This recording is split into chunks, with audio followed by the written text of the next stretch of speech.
ভাবো যে আমার ভাইয়েরা, ও যুবকেরা, জওয়ানেরা, একজন বাচ্চা ছেলে আল্লাহকে আল্লাহ বলে ডাকে, কিন্তু তার বাড়িতে আব্বা আব্বা আব্বা বলে ডাকে, আবার আল্লাহ আল্লাহ বলে ডাকে, কিন্তু আমার আল্লাহর কুদরত বোঝা বড় দা। ওই ছেলেটার আব্বা দুনিয়াতে বিদায় নিয়েছে, আল্লাহ পাকের হুকুম হলো ছেলেটার আব্বা দুনিয়াতে বিদায় নিয়ে চলে গেল। মায়ের কোলে লালিত পালিত হয়, কিছুদিন পরে দেখা যায় মাটা দুনিয়াতে বিদায় নিয়েছে। এখনো বলেন যার জগতে আব্বার মানায়, এই ছেলেটার মাথায় কি হাত বুলাবার মতো কেউ আছে? সমাজে আছে? কাঠি তো ভালো করেছে, কিন্তু সহযোগিতা করার লোক অনেক দাদুরাও রয়েছে, মাল দেখে না দেখে না দেখে না। ছেলে মরে গেছে, সব শুদ্ধ আউ বলে নাতিপুতি দিতে হবে, তো ওই ছেলে মরে গেছে বলে অন্য ছেলেদের নামে জমি জায়গা সব লিখে দেয়, দেয় না দেয় না কেন? পরে নাতিপুতি ভাগ নেবে, আর এই ছেলে তো আমার নেই, মরে গেছে।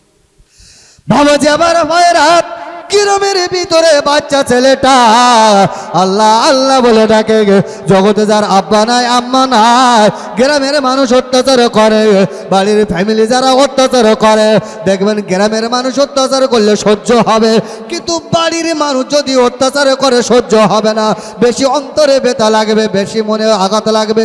তাই বাচ্চা ছেলেটা একবার মায়ের কবরের কাছে চলে যায়, একবার আব্বা জানের কবরের কাছে গিয়ে আল্লাহর কাছে দোয়া করে বলে, আল্লাহ আজকে আমার আব্বার জন্মস্থান, আজকে আমার জন্মস্থান ত্যাগ করে চলে যেতে হবে, কেননা আমি আমার বাড়ির আমার আব্বার জায়গায় আমি আর থাকতে পারবো না, আমার মাথায় হাত বলাবার মতো আর কেউ নাই। এই না আব্বা মায়ের কবরের কাছে গিয়ে আল্লাহ পাকের কাছে কাঁদে, আব্বা মাকে জানিয়ে দেয়, আব্বা সমাজের ভিতরে আমাকে অনেকটা কষ্ট ভোগ করতে হচ্ছে, আব্বা আজকে আমি আমার জন্মস্থান ছেড়ে চলে যাব, আল্লাহ যদি আমার হায়াতে রাখে তাহলে আমি পুনরায় আপনার কবরের কাছে আবার আসব, আমি আমার বাড়ি ছেড়ে আমি চলে যাব। ভাবো যে আবার ভাইয়েরা, ওই যুবক ছেলেটা রাতের অন্ধকারে আব্বা মায়ের কবর জিয়ারত করে কদম তোলে শুধু জঙ্গলের ভিতরে চলে গিয়েছে, আর জঙ্গলের ভিতরে গিয়ে ওই জঙ্গলের ভিতরে তাবু ঘেরে দিয়েছে, ওই তাবু ঘেরে দিয়ে জঙ্গলের ভিতরে আল্লাহ আল্লাহ আল্লাহ আল্লাহ বলে জিকির করে। যে জঙ্গলে হরিণ রয়েছে, যে জঙ্গলে বাঘ রয়েছে, ওই জঙ্গলের ভিতরে ইবাদত করে। সারাদিন যে ছেলেটার খাওয়া হয় না, গাছের কচি কচি পাতাগুলো খায়, গাছের ফলগুলো ছেড়ে ছেড়ে খায়। বাচ্চা একদিনে খাওয়া হয় না, দুদিনে খাওয়া হয় না। ওই তাঁবুর ভিতরে ওই যুবক ছেলেটা আবার তাঁবুর উপরে পড়ে যায়, তাঁবুর সামনে যখন অজ্ঞান হয়ে পড়ে যায়, ভিড়মে লেগে পড়ে যায়, আবার আল্লাহ ডেকে বললেন, বান্দা যদি তোরা আমার হয়ে যান, ফাজো করনি আজো করো অস্কুরলি ওলা তাকো ফুরুর, বান্দা যদি তোরা আমার হয়ে যান, আমি আল্লাহ তোর হয়ে যাব। বান্দা যদি আমার দিকে হেঁটে হেঁটে আসিস, আমি আল্লাহ তোর দিকে ছুটে ছুটে যাব। বান্দা তুমি যদি আমার দিকে এক হাতে আসো, আমি আল্লাহ আমার কুদরতি ক্ষমতায় দু হাতে চলে যাব। এই না বলে দেখা যায় আমার আল্লাহ জঙ্গলে হরিণকে ডাকে, এই জঙ্গলে হরিণ তুই দেরি করিস না আমার বান্দা, জঙ্গলের ভিতরে আমাকে আল্লাহ আল্লাহ বলে ডাকে, আজকে তার খিদা লেগেছে, জঙ্গলের ভিতরে পড়ে রয়েছে, চলে যা তোর বুকের স্থানে দুধের স্থানটা নিয়ে আমার ওই যুবক ছেলেটারে গালে দে, গরম গরম দুধগুলো আমার ওই ছেলেটারে খাওয়া, আমার পাগলের খাবার। এইবার হরিণ ছুটে গিয়ে ওই যুবক ছেলেটার মুখে নিজের দুধের বোঁটাটা লাগিয়ে দেয়। ওই বাচ্চা ছেলে যুবক ছেলেটা খেতে চুপ করে খেতে শুরু করে দেয়। গরম দুধ খেয়ে যখন সুস্থ হয়ে যায়, এমনকি জুম্মার দিন হয়ে গেল, সকালবেলা উঠে নদীর কিনারায় চলে গিয়েছে, সুন্দর করে গোসল করেছে। ওই যুবক ছেলেটার যে জামাটা ছিল ভালো জামা, সব থেকে যে ভালো জামাটা ছিল, ওই জামাটা গায়ে দিয়েছে একজন পাগল, যার নাই টাকা, যার নাই খাবারের জায়গা, তার জামাটা কি খুব ভালো হতে পারে?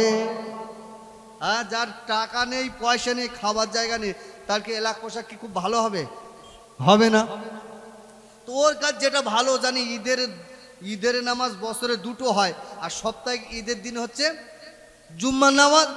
ওর ওই ভালো পোশাকটা পরে, ওর কাছে যেটা পোশাক, ও আস্তে আস্তে পারে বলক দেশের যে জুমা মসজিদ, ওই জুমা মসজিদে নামাজ পড়তে এসছে। এখন ওই এলাকার যারা নামাজ পড়ে তাদের তুলনায় তো এর জামা কাপড় ময়লা, কেন এদের বাড়ির সবাই আছে, তো এদের জামা কাপড় ভালো, এর জামা কাপড় ময়লা, এ আর জানে না। এ সোজা গিয়ে মসজিদের ভিতরে ঢুকবে, আস্তে আস্তে করে মসজিদের খাতে পা দিয়ে বলছে, আল্লাহ মফতালি আবা আবা রহমাতিক দোয়া বলতে হয় না, দোয়া পড়ে মসজিদের ভিতরে গিয়েছে। আল্লাহ নবী বলেছেন মসজিদের ভিতরে যখন ঢুকবে 2 রাকাত নামাজ পড়বে। ক রাকাত? কি নামাজ বলেন তিনি? হ্যাঁ হ্যাঁ, দাখলাল মসজিদ আছে না, দাখিল যখন হবে, দাখালা ইয়াদখুলু মানে তুমি যখন প্রবেশ করবে, দাখিল হবে, তখন 2 রাকাত নামাজ পড়ো। কোথায়? মসজিদের ভিতরে। কিন্তু আমরা ওই নামাজটা কখন পড়ি? শুধু জুম্মার দিন পড়া হয়। 100-র মধ্যে 95 জন মুসলমান জানে না। জোহরের নামাজটা যদি আসরের সময় নামাজ পড়ি হবে কি? নামাজ হবে, কাজা হবে। আসরের সময়কে পড়লি, আর আসরের নামাজটা যদি এশার সময়কে পড়ি কি হবে? কাজা হবে। তাহলে নবী বলেছেন যখন তুমি মসজিদে ঢুকবে, দাখালা ইয়াদখুলু, যখন ঢুকবে তখন পড়ো 2 রাকাত। নাকি 11টার সময় গা হাত পা ধুয়ে মসজিদের ভিতর ঢুকেছে যন্ত্র। আর নবী বলেছেন প্রথম 2 রাকাত কি পড়ো? অজু যখন করবে তাইয়াতুল ওযু 2 রাকাত পড়ো। যখন তুমি অজু করবে তখন পড়ো, আর মসজিদে যখন ঢুকবে তখন পড়ো। তাহলে অজু করেছে বাড়িতে 11টার সময়, মসজিদে ঢুকে গিয়ে চুপ করে বসে রয়েছে। আর নবী বলেছে যখন ঢুকবে তখন পড়ো 2 রাকাত, এই চুপ করে বসে রয়েছে। হে জুম্মান আজান হচ্ছে 12:30, আজানের পরে উঠে মাল আল্লাহু আকবার তাইয়াতুল ওযু দখলের মধ্যে সেই সময় চালাচ্ছে। চালায় না? নবী বলেছে যখন অজু করবে তখন চালাও, যখন ঢুকবে তখন। এ ঢুকে গিয়ে ভালো করে গল্প গুজব টুজব করে নিয়ে আর মাল চালাচ্ছে কখন? 12:30। মানে ওয়াক্ত এখন হয়েছে ভালো তরকার বাসি করে গরম করে খেতে চাচ্ছে। তাহলে মসজিদে যখন ঢুকবে কখন পড়তে হবে? ঢোকার সাথে সাথে। আর অজু যখন করবে তখন। এ ভুলটা আমাদের হয় না? মসজিদে ইমাম সাহেব বলে দিয়েছে না, দেখবেন আপনাদের মসজিদের ইমাম সাহেবকে জিজ্ঞাসা করবে যে হুজুর তাইয়াতুল ওযু কখন পড়তে হয়? শুধু জুম্মার দিন না যখন অজু করবে তখন? জিজ্ঞাসা করবেন যে মসজিদে যখন ঢুকবো তখন নামাজ পড়তে হয় না তার 2 ঘন্টা পরে গিয়ে পড়তে হয়? আমি যদি 11টায় ঢুকে আজান হচ্ছে 12:30, যাচ্ছে কত? 1.5 ঘন্টা। তাহলে নবী বলেছে যখন ঢুকবে দাখালা ইয়াদখুলু, যখন প্রবেশ করবে তখন চালাও। এ ঢুকে গল্প করছে আর সে চালাচ্ছে কখন? মানে তরকার বাসি হয়ে গেছে, সকালবেলা গ্যাস মতো হয়ে যাচ্ছে, টক আছে, গরম করে খাচ্ছে। বাবাজি আমার ভাইয়েরা, ও যুবকেরা, জোয়ানেরা, যুবক ছেলেটা মসজিদের ভিতরে এবার নামাজের পাটিতে দাঁড়িয়ে গিয়েছেন। আল্লাহ নবী বলেছেন যখন মসজিদের ভিতরে যাবে 2 রাকাত দখলুল মসজিদটা আদায় করো। তাই মসজিদের ভিতরে গিয়েছে আর ওই নামাজের পাটিতে দাঁড়িয়ে দেখে, এদিক ওদিকে, ডান দিকে তাকায়, বাম দিকে তাকায়, পিছনে সামনে তাকিয়ে দেখায় আল্লাহর কোনো বান্দা মসজিদের ভিতরে না। ওই যুবক ছেলে এবার মসজিদের ভিতরে কিনারায় দাঁড়িয়ে আল্লাহু আকবার বলে নামাজের নিয়ত করেছে। 2 রাকাত তাহিয়াতুল ওযু আদায় করলেন, 2 রাকাত দখলের মসজিদটা আদায় করলেন। আল্লাহ নবী জানালেন, ও আমার আল্লাহর নবী জানালেন, ও আমার উম্মতি শুনে রেখে দাও, তোমাদের পাওয়ারটা আমার আল্লাহ অনেক দিয়েছে। মসজিদের ভিতরে চলে দাও, যদি গিয়ে নামাজ যদি না পড়তে পারো, নামাজের হালতে বসে থাকো। আর নামাজের হালতে যদি বসে থাকো, নামাজ না পড়ে তুমি নামাজের হালতে বসে থাকলে নামাজে পড়া সব আমার আল্লাহ তোমাদের আমল নামায় লিখে দেবে। নামাজ পড়তে হবে না, তুমি কি নামাজের মতো বসে থাকো? কিসের মতো? নামাজের হালতে বসে থাকো, নামাজের সব তোমার আমল নামায় দেবে। এই যুবক ছেলেটা গিয়ে দেখছে কেউ নি 1 রাকাত 2 রাকাত করে সালাম ফিরে নামাজটা পড়ে চুপ করে বসে আছে। নামাজের পার্টি নামাজের হালতে বসে আছে। এখন যখন বসে আছে দেখবেন আপনাদের এলাকার যে প্রধানের ক্ষমতা তো বিরাট আছে না নাই, কিন্তু প্রধানের যদি কেউ গালাগালি করে, প্রধান কথা বলার আগে কিছু মাল আছে এরা কিন্তু আগে ঝাঁপিয়ে পড়বে। পড়ে না? হ্যাঁ, আজ প্রধান কথা বলে কিছু কিছু লোক আছে এরা ঝাঁপকে আগে পড়ে। এখন এই যুবক ছেলেটা নামাজের হালতে বসে আছে, হুড়ুর করে একটা দল ঢুকেছে, একটা দল মসজিদের ভিতর ঢুকেছে নামাজ পড়বে। পড়ে গিয়ে দেখে হাঁকাছেলা করছে। এখন যুবক ছেলে তো পিছনে বলছে মসজিদের ভিতরে হাঁকাছেলা হচ্ছে কেন? ঘাড় ঘুরকে দেখছে লোক হুড়ুর করে ঢুকছে, হঠাৎ বলছে হ্যাঁ পাগল, পাগল, বাঁদর, বাদশার জায়গায় নামাজ পড়ছে বলে গোলা ধাক্কা দিচ্ছে। কাকে? যে যুবক ছেলেটা নামাজ পড়ে বসে আছে একে গোলা ধাক্কা দিচ্ছে। হাট হাট, কোথাকার পাগল এসে মসজিদ সামনের কাতারে নামাজ পড়ছে। আচ্ছা, ওই যে যুবক ছেলেটা নামাজ পড়তে গিয়েছে মসজিদের ভিতরে, ওর কি কোনো অপরাধ আছে? গোলা ধাক্কা খাচ্ছে কেন? গ্রামের লোক বলছে এই মসজিদের যে মাতোয়াল্লি যে তৈরি করে, যে সেক্রেটারি, যে পুরো মসজিদটা দাঁড়বার যে চালায়, সে হচ্ছে আমাদের বলক দেশের বাদশাহ নিজে চালায়, মাইনে দেয়, মসজিদ তৈরি সমস্ত যাবতীয় সব দেয়। তাই গ্রামের লোক সবাই মিলে একটা নির্ধারিত করেছে এই জায়গাটা আমাদের বাদশাহী নামাজ পড়বে। যতদিন মেসে থাকবে কে নামাজ পড়বে? বাদশাহ। এখন বাদশাহ নামাজ পড়বে বলে জায়গা নির্ধারিত করে গেছে, আরে পাগল ছেলে এ তো আর জানে না, এই গিয়ে সে বাদশার জায়গায় নামাজ পড়তে গিয়ে, তাই বাদশাহ কিছু বলে না, গ্রামের লোক ধরে গলা ধাক্কানতে বার করে দিচ্ছে। বাচ্চা দাঁড়িয়ে দেখছে, এখন এই দাঁড়িয়ে দেখছে, এ যদি প্রতিবাদ যদি না করে, এ তো গোনার ভাগ অর্ধেক নিতে হবে। হবে না? হবে না? হবে না? আপনি যদি মদ খান আর আমি যদি প্রতিবাদ না করে, তাহলে আপনি খাচ্ছেন, আমি প্রতিবাদ করি না, আপনি খেয়ে যতটা গোনা হলো, আমি প্রতিবাদ না করায় ততটা গোনা আমার হবে। এখন বাদশাহ দাঁড়িয়ে রয়েছে, এরা গলা ধরে বার করে দিয়েছে। যুবক ছেলেটা মসজিদের বাইরে গিয়ে আল্লাহ পাকের কাছে কাঁদছে, বলছে, আল্লাহ, নামাজ তো তোমার, নবী বলেছে আসসালাতু মিআরাজুল মুমিনিন, নামাজ তো তোমার, আর নামাজে গেলে তোমার সে দিদার হয়। আজকে আমি এতিম অসহায়, আমি মসজিদে নামাজ পড়তে গেছি, আমি গোলা ধাক্কান খাবো কেন? আর কোরআন বলছে ওয়ালা তাহিনু ওয়ালা তাহজানু আনতুমুল আলাউনা ইন কুনতুম মুমিনিন, তুমি যদি নামাজ পড়ো, পরিচিত মুসলমান মুমিন হও, তাহলে তো তুমি তো লাঞ্ছিত অপমানিত হবে না। আজকে মসজিদে মুসল্লিদের ভিতরে সমস্ত মানুষের সামনে আমাকে অপমান করা হয়েছে কেন বলে খুব কাঁদছে, খুব কাঁদছে, এতক্ষণ না কাঁদছে, কাঁদতে কাঁদতে কাঁদতে কাঁদতে জুম্মার আজান হলো। ও পিছনে দাঁড়িয়ে, সবার পিছনে বাইরে দাঁড়িয়ে দু রাকাত জুম্মার নামাজ আদায় করেছেন করে যুবক ছেলেটা তাঁবুর ভিতরে গিয়ে খুব কাঁদছে, কাঁদতে কাঁদতে কাঁদতে কাঁদতে আসর গেল, মগরেব গেল, এশা গেল, ঘুমিয়ে পড়লো, আবার উঠে তাহাজ্জুদে পড়ে খুব কাঁদছে, আল্লাহ, জুম্মার নামাজ পড়তে গিয়ে অপমান, এ জুম্মায় আর ও জায়গায় যাবো না, সামনে অন্য জুম্মায় যাব, অন্য মসজিদে যাব বলে কাঁদতে কাঁদতে নামাজের পার্টিতে যাই, বিছানায় গিয়ে ঘুমিয়ে পড়েছে। আমার আল্লাহ স্বপ্ন দেখে বলছে, এই ইব্রাহিম বিন আদহাম, কাঁদিস নি, মন খারাপ করিস নি, তোর অপমান করেছে, আমি আল্লাহ খুশি হয়েছি, জোরে বলেন সুবহানাল্লাহ। এখন আল্লাহ যদি বলে বান্দা তোর আমার জন্য ভিক করতে হবে, আল্লাহ যদি বলে ভিক করতে হবে, আচ্ছা আল্লাহর জন্য যদি কেউ ভিক করে বলেন, আর কেউ যদি অপমান করে, এর কিছু হবে কি? হ্যাঁ, এ বলছে তোকেও অপমান করেছে, আমি আল্লাহ খুশি হয়েছি, তবে শুনে রাখ, তোর এই অপমান করার কারণে আমি আল্লাহ কুদরতি ক্ষমতায় তোকে বলক দেশের বাদশা বানিয়ে দেবো। একটু জোরে বলে, বলক দেশের বাদশা।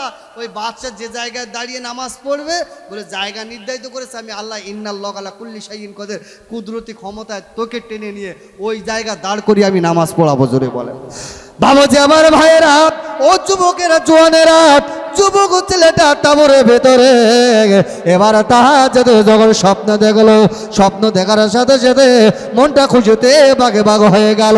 আল্লাহ, আমি হলাম ফকির, আমি হলাম এতিম, জগতে আমার আব্বা নাই, জগতে আমার আম্মা নাই, আজকে আমাকে এতিম হতে হয়েছে, আজকে মসজিদে গিয়ে অপমান হতে হলো।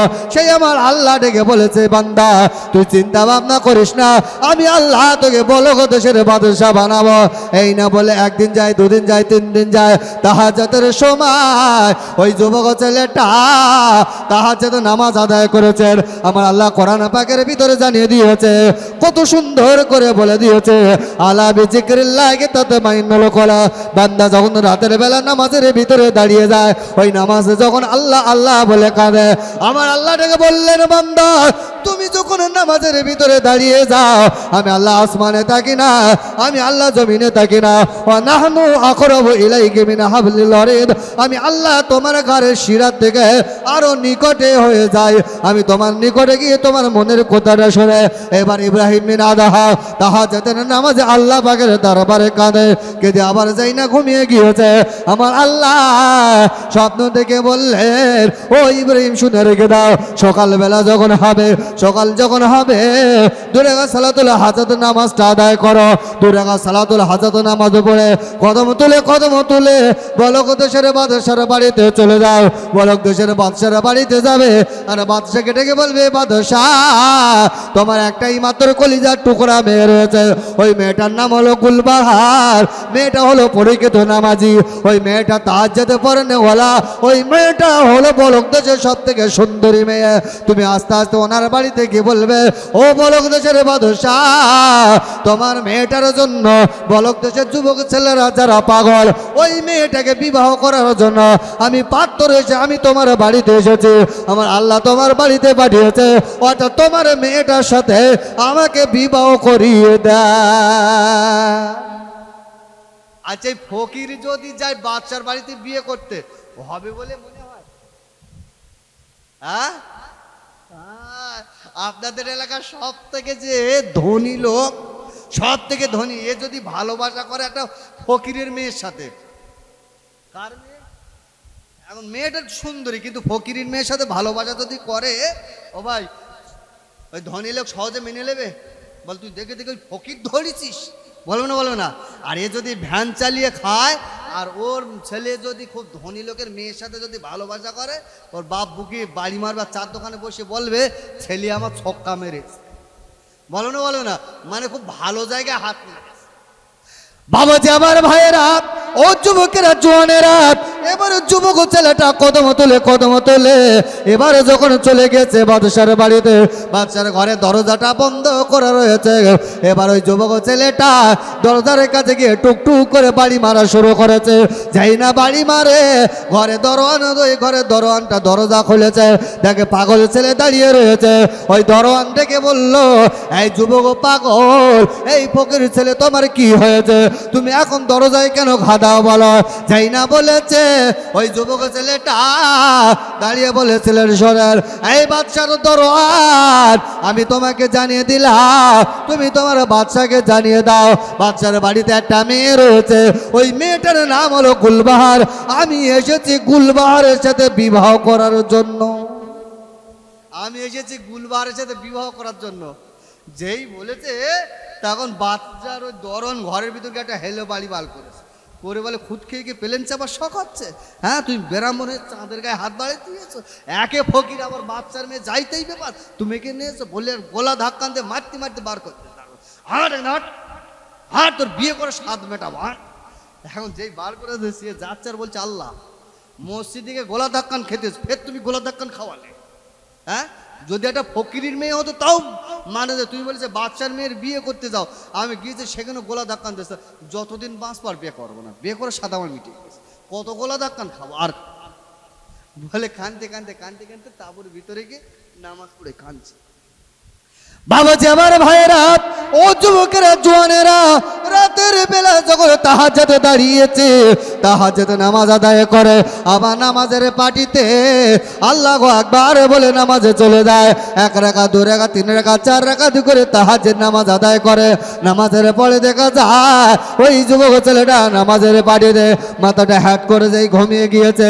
আমার আল্লাহ স্বপ্ন থেকে বলেন, ইব্রাহিম বাচ্চা দরওয়ান তোমাকে গোলা ধাক্কা দিতে পারে, আমি আল্লাহ আমার দরবার থেকে তোমাকে গোলা ধাক্কান দেব না, তবে তুমি শুনে রেখে দাও, আগামীকাল সকালে যখন হবে আমি তোমাকে জানিয়ে দিলাম, ফের তুমি বাচ্চার দরবারে চলে যাও, গিয়ে বলো আমি বিবাহ করব।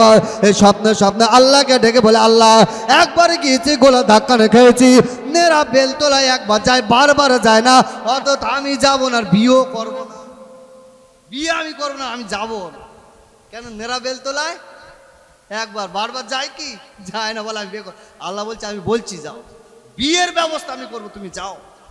এ সকালবেলা উঠে 2 রাকাত সালাতুল হাজাত পড়ে রাস্তায় এক পা এগোচ্ছে আর এক পা পিছোচ্ছে, যাবো না যাবো। গতকাল তো গোলা ধাক্কান খেয়েছে, আবার আজকে কি করে গোলা ধাক্কান খাবো? ও ভাই, জুনায়েদ বাগদাদি রহমতুল্লাহ আলাইহি নাম শুনেছেন? আল্লাহর ওলি জুনায়েদ বাগদাদি রহমতুল্লাহ আলাইহি মুদিখানার দোকান ছিল, দোকানে বসে আছে, চুপ করে বসে আছে একটা গায়ের কমের মেয়ে, গায়ের কমের মহিলা জুনায়েদ বাগদাদির দোকানে মাল আনতে গিয়েছে। এখন মাল আনতে গিয়ে যেতে একটা বাতকর্ম করেছে। বাতকর্ম বোঝেন তো? মানে পাশাতে হাওয়া বার হয়েছে, হাওয়াটা খুব জোর হয়েছে, গরম করে শব্দ হয়েছে। এখন যে শব্দ হয়েছে ঘুরে থাকে দোকানে কে? মুসলমানদের আল্লাহর ওলি জুনায়েদ বাগদাদি রহমতুল্লাহ। মেয়েটা লজ্জায় পড়ে গেছে, আরে আমি এত জোরে বাতকর্ম করেছি, তাহলে হুজুর শুনে ফেলেছে, এখন হুজুরের কাছে মুখ দেখাবো কি করে? লজ্জা লাগবে না? তাই মেয়েটা এক পা এগোচ্ছে আর এক পা পিছোচ্ছে, যাবো না। এখন জুনায়েদ বাগদাদি রহমতুল্লাহ আলাইহি বুঝতে পেরেছে যে মেয়েটা বাতকর্ম করেছে, ওই জন্য লজ্জায় আমার কাছে আসে না। তাই জুনায়েদ বাগদাদি কোয়ালিটি করেছে, একটু কোয়ালিটি পাল্টি দিয়ে বলছে, ও মা। বলে কি হয়েছে? বলে তুমি কি বলছো জোরে বলো, আমি কালা মানুষ শুনতে পাইনি। তুমি কি বলছো জোরে বলো, আমি কালা মানুষ শুনতে পাইনি। যেই বলেছে মেয়েটা মুচকে হেসে উঠে, তাহলে আমি যে গোরাম করে শব্দ করেছে হুজুর শুনতে পাইনি, কি হয়নি হুজুরকে? বাবাজি আমার ভাইয়েরা, ও যুবকেরা জোয়ানেরা, এবার যুবক ছেলেটা কদম তুলে রাজদরবারে গিয়ে হাজির হয়ে গেল। দরজার কাছে গিয়ে দাঁড়িয়েছে আর দরজায় ঘা দেওয়া যায় শুরু করেছে। দরজা খুলেছে আর খুলে দেওয়ার পরে দেখে গতকাল যে ছেলেটাকে গোলা ধাক্কানো দেওয়া হলো, আজকে সেই ছেলেটা যে দাঁড়িয়েছে। ওই সময় দরওয়ানের দিকে তাকে বলেছিলেন, ইব্রাহিম বিন আদহাম ডেকে বলেছিলেন, এই বাচ্চা দরওয়ান তুমি বাদশাকে গিয়ে বলো বাচ্চার মেয়েটা হলো তাহাজ্জুদ পড়নেওয়ালা, বাচ্চার মেয়েটা হলো কোরআন পড়নেওয়ালা, বাচ্চার মেয়েটা হলো পাঁচ ওয়াক্ত নামাজি পর্দাওয়ালা মেয়ে। ওই মেয়েটা খুব সুন্দর দেখতে, খুবই সুন্দর, বাচ্চার একটাই মাত্র মেয়ে। আমি ফকির এসেছি, পাগল এসেছি, ওই মেয়েটার সাথে বিবাহ করব। তুমি এই মুহূর্তে একটু কোণে গিয়ে বলো। যেই না বলেছে দরওয়ার দাঁড়িয়ে বললেন ফকির বিয়ে করে সাত তোমার আমি মেটাচ্ছি, তুমি দাঁড়াও। বলে দরজাটা বন্ধ করে দিয়েছে, ঘরের ভিতরে গিয়েছে চাবুক টেনে আনতে, চাবুক দিয়ে ফকিরের বাচ্চাকে মারবে। এই না বলে যখন চাবুক টেনে বার করবে, সাথে সাথে বাচ্চা দাঁড়িয়ে বললেন এই আমার দরওয়ার তুমি চাবুক টানাটানি করো কেন? চাবুকটা নিয়ে কাকে মারবে বলো। যাই না বলেছেন ওই দরওয়ানে দাঁড়িয়ে বলেছিলেন বাদশাহ এই বলক দেশের একজন ফকির ছেলে, এই বলক দেশের একজন পাগল ছেলে আপনার মেয়েটাকে বিবাহ করতে যেতে, তবে আপনার বাড়িতে মেয়ে রয়েছে, বলক দেশের কোনো মানুষ জানে না আপনার মেয়েটা পাঁচ ওয়াক্ত নামাজ পড়ে, মেয়েটা তাহাজ্জুদ পড়নেওয়ালা, মেয়েটা কোরআন তেলাওয়াত করেনেওয়ালা, ওই মেয়েটা আপনার বাড়িতে পর্দার ভিতরে থাকে, আপনার গ্রামের কোনো মানুষ জানে না। কিন্তু আমি তো অবাক হয়ে গেলাম, একটা পাগল ছেলে বিয়ে করতে এসেছে, আর বিয়ে করতে এসে আপনার মেয়ের পরিচয়টা দিয়েছে। শুধু পরিচয় নয়, আপনার মেয়ের নামটা হলো গুলবাহার, ওই গুলবাহারের নামটা বলে দিয়েছে বাদশাহ।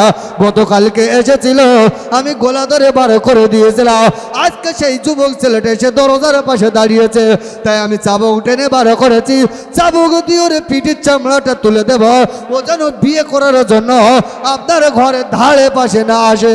যাই না বলেছে বাচ্চা দাঁড়িয়ে বললেন শোনো, যে ফকির যে পাগল আমার মেয়ের পরিচয়টা দিয়েছে, সে মনে হয় যাই তাই কোনো পাগল হতে পারে না, সে মনে হয় আমার কোনো ফ্যামিলির কোনো কেউ হবে, হয়তো সে পাগল দেশে আসতে পারে। কেন আমার মেয়েটা যে এত পর্দায় থেকে নামাজে পড়ে, কোরআন তেলাওয়াত করে, আমার মেয়ের গোপন খবরগুলো রাস্তার পাগল কেমন করে জানাবে? তাই আমি বাদশা তোমাকে জানিয়ে দিলাম, তুমি চলে যাও, চলে যাও, ওই পাগল ছেলেটাকে ডেকে ডেকে আমার আজ দরবারে নিয়ে এসো, আমি একটু কোন মুখের কথাটা শুনবো। বাবা যে আমার ভাইয়েরা ও যুবকেরা জোয়ানেরা দরওয়ান দরজাটা খুলে দিয়েছে, আর দরওয়ান দরজাটা খুলে দিয়ে এবার পাগল ওই পাগলের হাতটা ধরে টেনে টেনে রাস্তার বারে নিয়েছে। আর রাস্তার বারে যখন যায়, পাগল দাঁড়িয়ে দাঁড়িয়ে বলে কোথায় নিয়ে যাও? বলে তুমি যে বাচ্চার মেয়েকে বিবাহ করবে, আমি ওই বাচ্চার মেয়ের কাছে নিয়ে যাচ্ছি, ওই বাচ্চার কাছে যাচ্ছি, তোমার বিয়ে করার স্বাদ আমি মিটিয়ে দেব। এই না বলে যখন রাস্তার বারে নিয়ে যাওয়া হলো, বাদশাহ সিংহাসনে বসে রয়েছে, এমন অবস্থায় দেখা যায় রাস্তার বারে বহু মানুষ বসে রয়েছে। এবার এই পাগল ছেলেটা রাস্তার বার এক কিনারায় বসিয়ে দিয়েছে। বাচ্চা মুখের দিকে তাকিয়ে বলেছিলেন এই পাগল তুমি আমার মেয়ের বিবাহ করবে, তুমি আমার মেয়ের পরিচয় এটা তুমি কেমন করে জানলে বলো? তোমাকে তো আমি চিনিনি, তোমার নামটা কি বলো? মানান্তা ওমা ইসমুকা, তুমি তোমার নাম তোমার পরিচয়টা দিয়ে দাও। যাই না বলেছেন ওই যুবক ছেলেটা বুকে হাতটা জড়িয়ে বলেছিলেন আমার নাম হলো আনা ইব্রাহিম বিন আদাহাব। যাই না বলেছে বলে শোনো শোনো, এখন তুমি বলো আমার মেয়ের পরিচয়টা কে দিয়েছে? যাই না বলেছে ওই যুবক ছেলেটা চোখটা বন্ধ করে এবার বাচ্চার দিকে তাকে বলেন বাদশাহ আপনার মেয়ের পরিচয় তামাম পৃথিবীর কোনো মানুষ আমাকে দেয়নি, যিনি আমাকে পরিচয়টা দিয়েছে, আপনার মেয়ের সুসংবাদটা আমাকে যিনি দিয়েছেন তিনি হলেন কুলহু আল্লাহু আহাদ। আটু জোরে বলেন নারে তাকবীর। পরিচয় কে দিয়েছে? আল্লাহ। এখন আল্লাহর কথা বললে চোখ একটু ঠিকরে যাবে না? যাবে না, চোখ ধমক হতো। আমার মেয়ের পরিচয়, তুমি একটা রাস্তার পাগলা, তোমার কাছে আল্লাহর লোক খুঁজে পাইনি, তোমার কাছে পরিচয় দিয়েছে। বলছে হ্যাঁ আল্লাহ আমার পরিচয় দিয়েছে, আর তোমার ওই যন্ত্রের সাথে আমার বিয়ের ব্যবস্থাও করে দিতে বলেছে। এখন আল্লাহর কথা বললে একটু মন নরম হয় না? হয় না? হয় না? এখন নরম যখন হয়েছে, বাচ্চা বলছে একে গোলা ধরে তো বার করে দেওয়া যাবে না, আল্লাহর কথা বলেছে মারও দেওয়া যাবে না, এখন এমন কায়দা করো যেন বিয়ের কথা ভুলে যায়। কি কর? বিয়ের কথা ভুলে যায়। আপনাদের মাদ্রাসায় রয়েছে, এখন মাদ্রাসার সামনে একটা পুকুর আছে, আছে না? নাই, পুকুর আছে। এখন পুকুরটা অন্য লোকের পুকুর। এখন বাচ্চার ছেলেরা একটু গা হাত পা ধয়ে একটু লাফালাফি করে, যাদের পুকুর তাদের গাজালা করে যে পুকুর অনেক মাছ রয়েছে, তোরা পানি ঘোলা করছিস কেন, এটা ঝামেলা হতেই পারে তো। তা সবাই মিলে মাছের হুজুরা এসে যে লোকের পুকুর তার কাছে এসে বলছে, হুজুর আসসালামু আলাইকুম। ওয়ালাইকুম আসসালাম। ভাই আপনার এই পুকুরটা না যদি মাছটায় দান করে দিতেন আমরা আপনার জন্য খাস করে দোয়া করতাম। তা পুকুরওয়ালা বলছে, তুই যা দিন যা ভাই, তোদের দোয়া আমার দরকার নেই, তুই যা, যা আছে থাক যা। হ্যাঁ, এরা চলে এসে আবার পরের দিন ফের কিছু হুজুরকে বলছে আসসালামু আলাইকুম। তা যে লোকের পুকুর বলছে এরকম লম্বা সালাম দিচ্ছিস কেন, মাল কিছু চাবি নাকি বলতি, কিন্তু আগে তো ঘা খেয়ে তো বলছে ঘা খাওয়ার মানে তুই পুকুরটা বিক্রি কর দিন, আমরা মাটি ফেলে দেবো বা পুকুরে মাছের ছেলেরা গোসল টুসল করবে, তাহলে বিক্রি হবে না। ভাই আমার ওই জায়গাটারে দেবো না আমি। তাহলে তুই কত টাকা নিবি বল, তুই যা বলবি তাই দেবো। এরকম বলে না, যা চাবি তাই দেবো। যেই বলেছে বাড়িওয়ালা তখন বলছে যে এমন কায়দায় মারবো যেন ধারে পাশে না ঘেঁষতে পারে। এখন মনে করে পুকুরটার দাম 1 লাখ টাকা, বোঝাবার জন্য বলছে পুকুরটার দাম 1 লাখ। তো এরা তখন বলছে যেহেতু যা চাবি তাই দেবো। এ তখন বলছে জায়গা আমি বিক্রি করতে পারি, ওটা 50 লাখ লাখ। কত দাম, কত বলছে, কত, তার মানে বিক্রি করবে কি? আচ্ছা এই 50 লাখের কথা যদি শোনে ও আর জীবনে মাছের হুজুরা আসবে, জীবনে আসবে? বলে এমন মারবো যেন ছুটে পালায়। 50 লাখ যাই বলেছে, হুজুর মুখ ঘুরকে বলছে যা আছে থাক চললো। এখন বাচ্চাটাকে বলছে ওর ব্যাগে মার, ও যেন ধারে পারে না ঘেঁষতে পারে। তাহলে কি বাচ্চাটাকে বলছে এই তুই আমার মেয়ের বিয়ে করবি? তাহলে হ্যাঁ। তাহলে বিয়ে করতে গেলে যেমন মেয়ে সেরকম ছেলে হতে হবে তো। আমি বাদশাহ আর আমার মেয়ে, আমার ছেলে নেই, একটাই মাত্র মেয়ে, আমি বিয়ে দিতে পারি। তবে সর্বপ্রথম আমার মেয়েকে বিয়ে করতে আসতে গেলে তোমার একটা মাল দিতে হবে, দেনমোর বাবদ একটা বিয়ের দেনমোর দিতে হয় না? আমরা কিন্তু সবাই দেইনি, দেই কি মাল মোলে সোজা ঢোঁয়া সাপের মতো সোজা হয়েছে, আর বুড়ির হাত ধরে টেনে টেনে এনে ইমাম সাহেব বলে দিচ্ছে খাটিয়ার পাশে একটু দাঁড়াও, তাদেরকে বলো দেনমোর মাফ করে দিছি। এই এরকম হয় না? আমি অনেক জায়গায় করেছি তো, আমি অনেক জায়গায় করেছি। ঈদের নামাজ পড়াচ্ছে, 14 বছর ঈদের নামাজ পড়াচ্ছে, কি বলেছেন না, মরে গেছে যন্তর, মরে গেছে, বুড়ির হাত ধরে এনে বলছে এই দেখো বুড়োর একটু বলো যে দেনমোর মাফ করে দিস। কি করে দিই? এখন ওই বুড়ি যদি আগে মরে যায়, বুড়ো যদি বেঁচে থাকে, দেনমোর যদি মাপ যদি নাই, আপনাদের মসজিদের ইমাম সাহেবকে জিজ্ঞাসা করে কাল কিয়ামতের ময়দানে কাদের সাথে হাসর হবে। ইমাম আমি বলবো না, বলুন তো আপনি এত বড় কথা বলে গেলেন, আমি বলি তো দোষী হয়ে যাবো। কালকে আপনাদের ইমাম সাহেবকে জিজ্ঞাসা কাদের সাথে হাসর হবে। যে সমস্ত বুড়ো রয়েছে একটুকুনি গিয়ে অন্তত বুড়ির মাপ যদি না অন্তত হাতে পায়ে ধরে মাপটা চেয়ে এলাম না তো বিপদ আছে, কবরে গেলে হয়তো ব্যাটন চালা। আমি আমার এলাকার কথা বলছি, বুড়ি বেঁচে রয়েছে, কতবার সেই বুড়োর হাত ধরলে কি বলছে বুড়ো একটু মাফ করে দে, একটু দে, বুড়োর বাঁশ দে। তাহলে না মাল আমার খুব জ্বালান জেলে, মাল আমার খুব জ্বালান জেলকে দেবো না, দেইনি। সে বুড়ো চলে গেছে, বুড়ি এখনো বেঁচে রয়েছে আমার এলাকা, দেইনি, বুড়িও পড়ে রয়েছে, দেইনি। বাবাজি আমার ভাইয়েরা, ও যুবকেরা, জোয়ানেরা, বাদশার দল বলে বসে রয়েছে। বাদশাহ দাঁড়িয়ে বললেন, যুবক ছেলে তুমি যদি আমার মেয়েকে বিবাহ করতে চাও তবে 3 মোহর বাবদ আমার মেয়েকে সুন্দর একটা সোনার হারে দিতে হবে। ওই হারটা যেন পাতলা না হয়, আমার মেয়েটা হলো সুন্দরী, মোটা হতে হবে, দেখতে ভালো হবে। এইরকম যদি একটা হার তুমি দিতে পারো, হারটা হবে সোনার, তুমি যদি দিতে পারো তাহলে আমি তোমাকে কথা দিলাম আমার মেয়েকে তোমার সাথে বিবাহের ব্যবস্থা করে দেবো। যাই না বলেছে ওই যুবক ছেলেটা রাজদরবার দাঁড়িয়ে দাঁড়িয়ে বললেন, বাদশাহ আল্লাহ বলেছে বিয়ে করতে যায়, এখন আল্লাহর কাছে গিয়ে বলবো আল্লাহ মাল দিলে বিয়ে করব, না তো বিয়ে করব না। যে আল্লাহ বলেছে তার কাছে বল। অনেক ছেলে আছে না বিয়ে করতে যাচ্ছে, ছেলের মাথা ঘুরে বাবা বলি কি তাহলে আমার 100টা বন্ধু রে। কত বন্ধু রে? 100। মানে বিয়ে করব আমি, পাশা ফাটবে কার? বাপের। লোক দাউদ করবো আমি, আর জোগাড় করবে কে? বাপ। ফকির দাঁড়িয়ে বলছে যে আল্লাহ বিয়ে করার কথা বলেছে সেই আল্লাহর কাছে গিয়ে বলবো আল্লাহ বিয়ে করতে তুই বলেছে, আমি গেছিলাম, এখন বলেছে মাল আনতে, তুমি যদি মাল দাও করবো না তো আমার কোনো হেরে গেছে কি? বাবাজি আমার ভাইয়েরা, যুবক ছেলেটা কদম তোলে এবারে চলে গেল জঙ্গলের ভিতরে।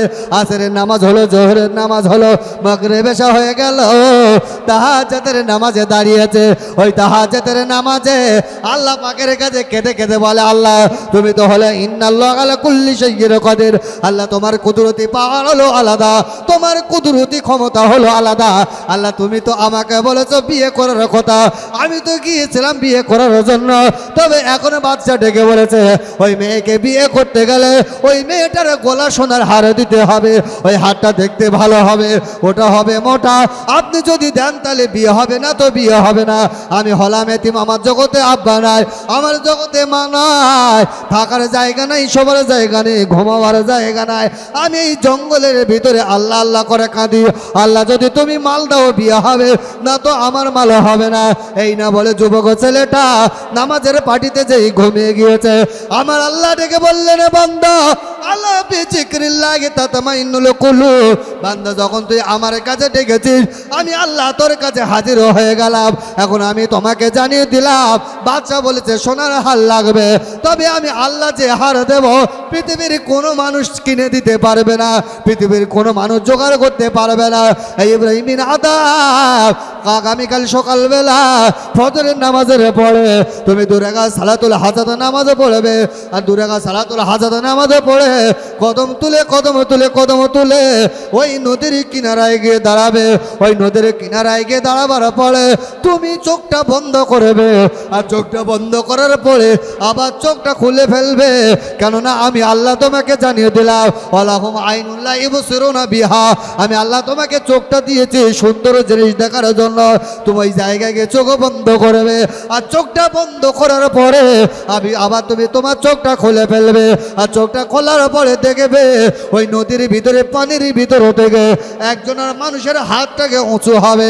খবরদার তোমার ওই মানুষের দেহ দেখা যাবে না, শুধু যখন হাতটা বারো হবে হাত দেখে যেন ভয় করবে না। তুমি হাতটা দেখার পরে দেখবে ওই হাতে একটা হীরার হার রয়েছে, ওই হাতটা তুমি তোমার হাতে টেনে নেবে। হাতে নেওয়ার পরে আমি আল্লাহ আবার জানিয়ে দেবো ওই হাতটা পানির ভিতরে চলে যাবে, তুমি খবরদার ভয় পাবে না।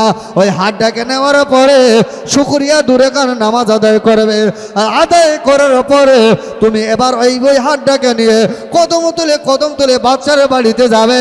আমি আল্লাহ গলাম ইন্নাল্লাহু আলা কুল্লি শাইইন কাদির, আমার কুদরতি ক্ষমতা কুদরতি পাওয়ারে আমি আল্লাহ তোমাকে জানিয়ে দিলাম ওই বাচ্চার মেয়ে গুলবাহারের সাথে তোমার বিয়ের ব্যবস্থা করিয়ে দেব। আরো জোরে বলে সুবহানাল্লাহ, নারে তাকবীর, নারে তাকবীর, দরুদ আল্লাহুম্মা।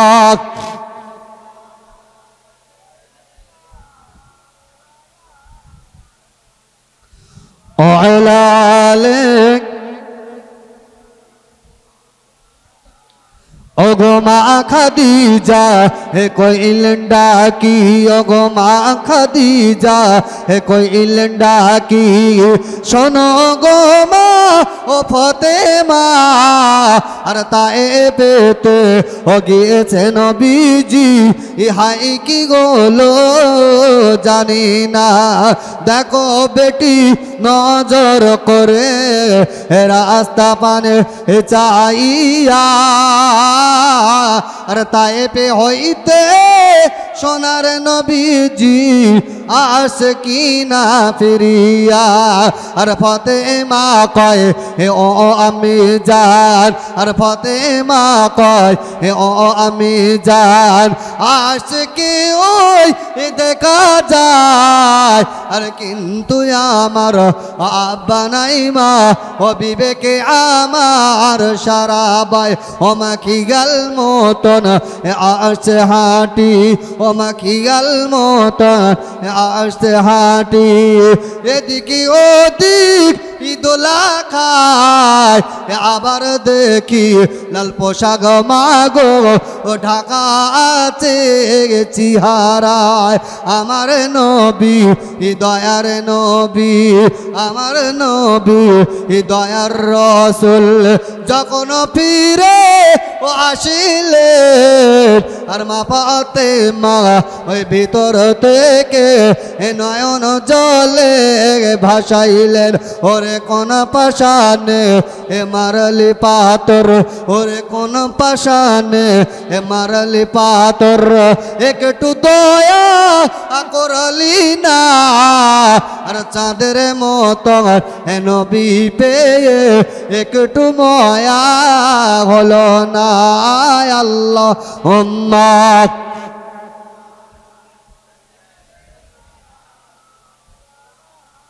আলালেক।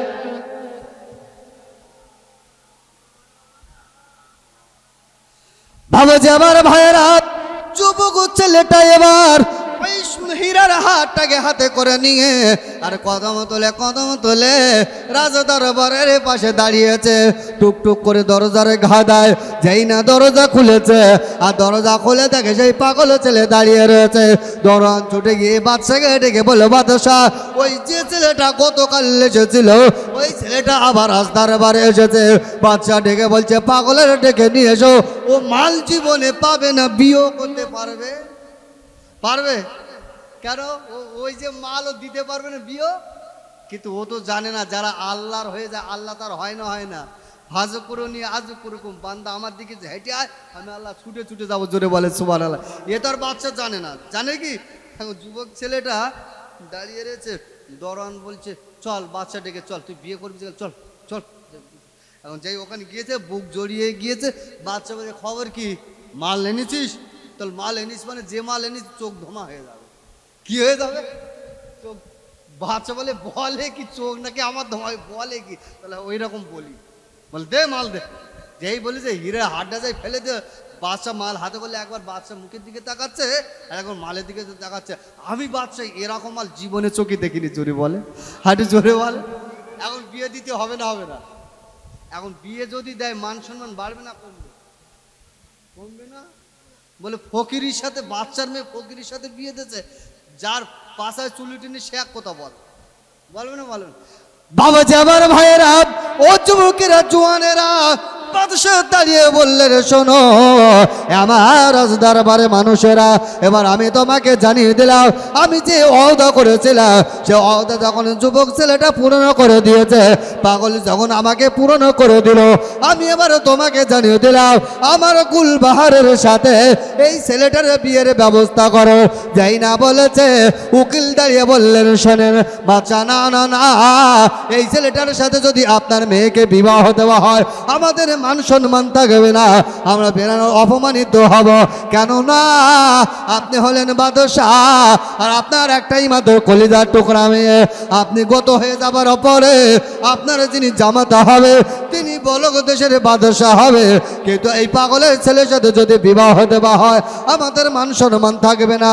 যেই না বলেছে, বাদশাহ দাঁড়িয়ে বলছেন, শোনো এখন যদি তাই যদি হয় তাহলে আমি তোমাকে জানিয়ে দিলাম, তাহলে এই ছেলেটার সাথে বিয়ে ভেঙে দিতে হবে।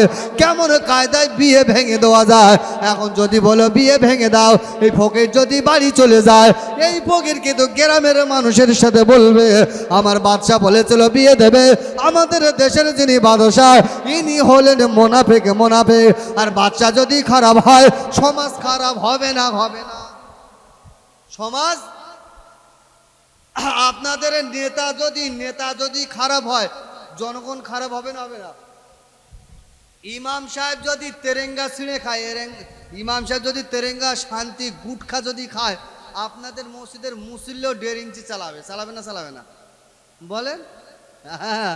কেন? এ তো সোজা কথা। আমরা মাদ্রাসায় যখন পড়েছি তখন বলতেন, আমরা যখন মাদ্রাসায় পড়েছি বলছে, বাবা খবরদার, যা নামাজ আছে ছাড়বে না, ফরজ পড়বে, সুন্নত পড়বে, বেতেরে পড়বে, ওয়াজিব পড়বে, নফল যা আছে চালিয়ে যাবে। কেউ যদি বলে যে নফলটা নিজের জন্য, ফরজ পড়েছে, সুন্নত পড়েছে, নফল যদি বাদ দেয় তবে শুনে রেখে দাও, আজকে নফল বাদ দিয়েছে, কালকে কাজের তাড়নায় সুন্নতটাও বাদ দেবে। আর সুন্নত কালকে বাদ দেবে, অন্যদিন কাজের তাড়নায় ফরজটাও বাদ দেবে। তবে শুনে রেখে দাও, সব নামাজ যদি ঠিক থাকে কোনো অসুবিধা হবে না। ইমাম যদি ভালো হয় মুসল্লি ভালো হবে, নেতা যদি ভালো হয় জনগণও ভালো হবে। এখন এ ফকির যদি বলে আমাদের বাদশা মুনাফিক, আর মুনাফিকের আলামত হলো যে ওয়াদা করে ওয়াদাকে খেলাফ করে, 1 নম্বর। তাহলে বাদশা যদি মুনাফিক হয়, জনগণ মুনাফিক হবে না? হবে না? বাদশা বলছে আমি কালিমাখা মুখ দেখতে চাই না, আমাকে মুনাফিক বলবে, এটা কোনোদিন হয় না। এখন অন্য কি কায়দা আছে বল? গোপন বৈঠক। কি বৈঠক আছে না? সমস্ত পার্টির লেভেল থেকে নিয়ে যত হাই র্যাঙ্কের লোক আছে সব গোপন বৈঠক হয়। হয় না? হয় না? গোপন বৈঠক মানে কি বলেন? বুদ্ধিদাতা কিছু আছে গোপন। আমাদের মাননীয় মুখ্যমন্ত্রী মমতা ব্যানার্জি বহুবার মারধর খেয়ে যখন গদিতে বসেছে, বোঝাবার জন্য বলছি, গদিতে যখন বসেছে, ওনার বুদ্ধিদিতে আছে, বুদ্ধিদাতা। কি অনেক মানুষ বলেছিল যে একটা মেয়ে ছেলে রাজত্ব চালাবে, আর সেই মেয়ে ছেলের পিছনে আমরা ছোটবো বেটা ছেলে, বলেছিল না? বলেনি? গ্রামের লোক বলেছে। এখন বুদ্ধিদাতা বলছে, শোন, গ্রাম জব্দ করতে গেলে ক্লাব দেখতে হবে। ক্লাবে কোনো বুড়ো লোক আছে সভাপতি সদস্য? ক্লাবে কারা আছে বলেন তিনি? ব্যাটম ধরা পার্টি যারা, তারা লাঠি ধরতে পারবে। এখন যুবকরা আছে ক্লাবে। মমতা ব্যানার্জি প্রথম গদিতে এসে বলছে, যত ক্লাব আছে ওদের নাম লিস্টি কর, 2 লাখ কর ঝাল। কত কর? 2 লাখ কর যদি দেয়, ও গ্রাম ঠান্ডা করে দেবে। দেবে না? দেবে না? গ্রাম ঠান্ডা করে দেবে। আমাদের 2 লাখ টাকা করে দিতে তুমি বাইরে মাথা মারবে? গুঁড়ো কর ছেড়ে দিতে দেবো। এখন গুঁড়ো করে দিল, সব দিল। এবার বাড়ির বুড়িরা লেগেছে, ওই মেয়ে ছেলের পিছন চলবো। এখন যেমন এখন অন্যদিকে দেখতে হবে। বুদ্ধিদাতা ঘুরে বলছে, বুড়ো জব্দ হবে কার কাছে? বুড়ো জব্দ হবে বুড়ির কাছে। যত বড় বাবু, বুড়ির কাছে কাবু। তুমি যত বড় মোস্তানক, জব্দ কার কাছে? বুড়ির কাছে। কি করতে বলে? লক্ষ্মীর ভান্ডার মাল। কি ভান্ডার? মার মাসে 500, ও 1000 বুড়ো কথা বললে শুনবে না। তুমি না দেবে না দাও, তো আলাদা খাবো। 60 পর্যন্ত 500, আর 60 পার হলে ডবল 1000, ডবল 500 মানে ডবল। এখন এই বুড়ির যদি 1000 বাড়ি মেরে যদি বলে গরুতে সাবমার, গরুতে সাবমার, বুড়ি গিয়ে ওর ভিতরে গরু খুঁজবে? খুঁজবে না? খুঁজবে না? হ্যাঁ বাবা যাবার ভাইয়েরা, রাজ দরবারে গোপন বৈঠক। যখন গোপন বৈঠক ডাকা শুরু হয়ে গেল, রাজ দরবারে একে অপরে আলোচনা হয়। একজন বুদ্ধিদাতা দাঁড়িয়ে বললেন, এই যুবক ছেলেটাকে যদি ছেড়ে দেওয়া হয় তাহলে আমাদের কিন্তু অপমান হতে হবে। বাচ্চা দাঁড়িয়ে বললেন, শোনো, তাহলে এখন কি করণীয় রয়েছে বলো। ওই সময় বুদ্ধিদাতা দাঁড়িয়ে বললেন, বাদশাহ, আপনি যদি অনুমতি দেন তাহলে আপনার অনুমতি নিয়ে ওই যে ছেলেটা বিয়ে করতে এসে যুবক, ওই ছেলেটাকে মারতে মারতে মেরে দেব। ওই ছেলেটাকে মার্ডার করে দেব, আর মার্ডার করে দেওয়ার পরে ওই লাশটা নিয়ে জঙ্গলে ফেলে দেব। বলে তারপরে কি হবে? বলে এই যে সোনার হারটা নিয়েছে, হীরার যে হারটা নিয়েছে, এই মালটা আমরা বিক্রি করে দেব। আর বিক্রি করে দেওয়ার পরে যে টাকাটা হবে, সেই টাকাটা 3টে ভাগ হবে। কেন? চোরে চোরে মাসতুতে ভাই যদি না হয়, আমি চুরি করব, ওর যদি ভাগ না দেয়, ও পুনরায় বলে দিয়ে জেল খাটাবে। যে ভাগ না পাবে সে জেল খাটাবে না? খাটাবে না? এখন ওর মেরে দেবো, আর মালটা 3টে ভাগ করব। বাদশাহ আপনি একটা নেবেন, আর আপনি যদি নেন, জীবনে আমার বিরুদ্ধে মুখ খুলতে পারবেন কি? যে আপনি বল তুই মার্ডার করেছিস, আমি ঘুরকে বল মালটা তুই লিছিস, তাহলে ধরা পড়ে যাবে। তারপরে বলে আপনি একটা ভাগ নেবেন, আমি একটা ভাগ নেবো। আর একটা ভাগ কে নেবে? রাজদরবার যত লোক আছে তারা সবাই নেবে। মানে সবাই হয়ে যাবে, মানে মুখে আলো চাল। বললে মা মার খায়, না বললে বাপ ব্যাংকায়। বাচ্চা বলছে হেভি বুদ্ধি দিয়েছে, কর তাই কর। বাবা যাবার ভাইয়েরা, আল্লাহ হলো যুবক ছেলেটা নামাজি। রাজদরবারে যখন বসে রয়েছে, রাজদরবার পিঁপড়ের মতো ঝেঁকে ধরলেন ওই যুবক ছেলের এত মারে মারে। ওই যুবক ছেলেটা দাঁড়িয়ে বললেন, তোরা আমাকে মারিস কেন বল?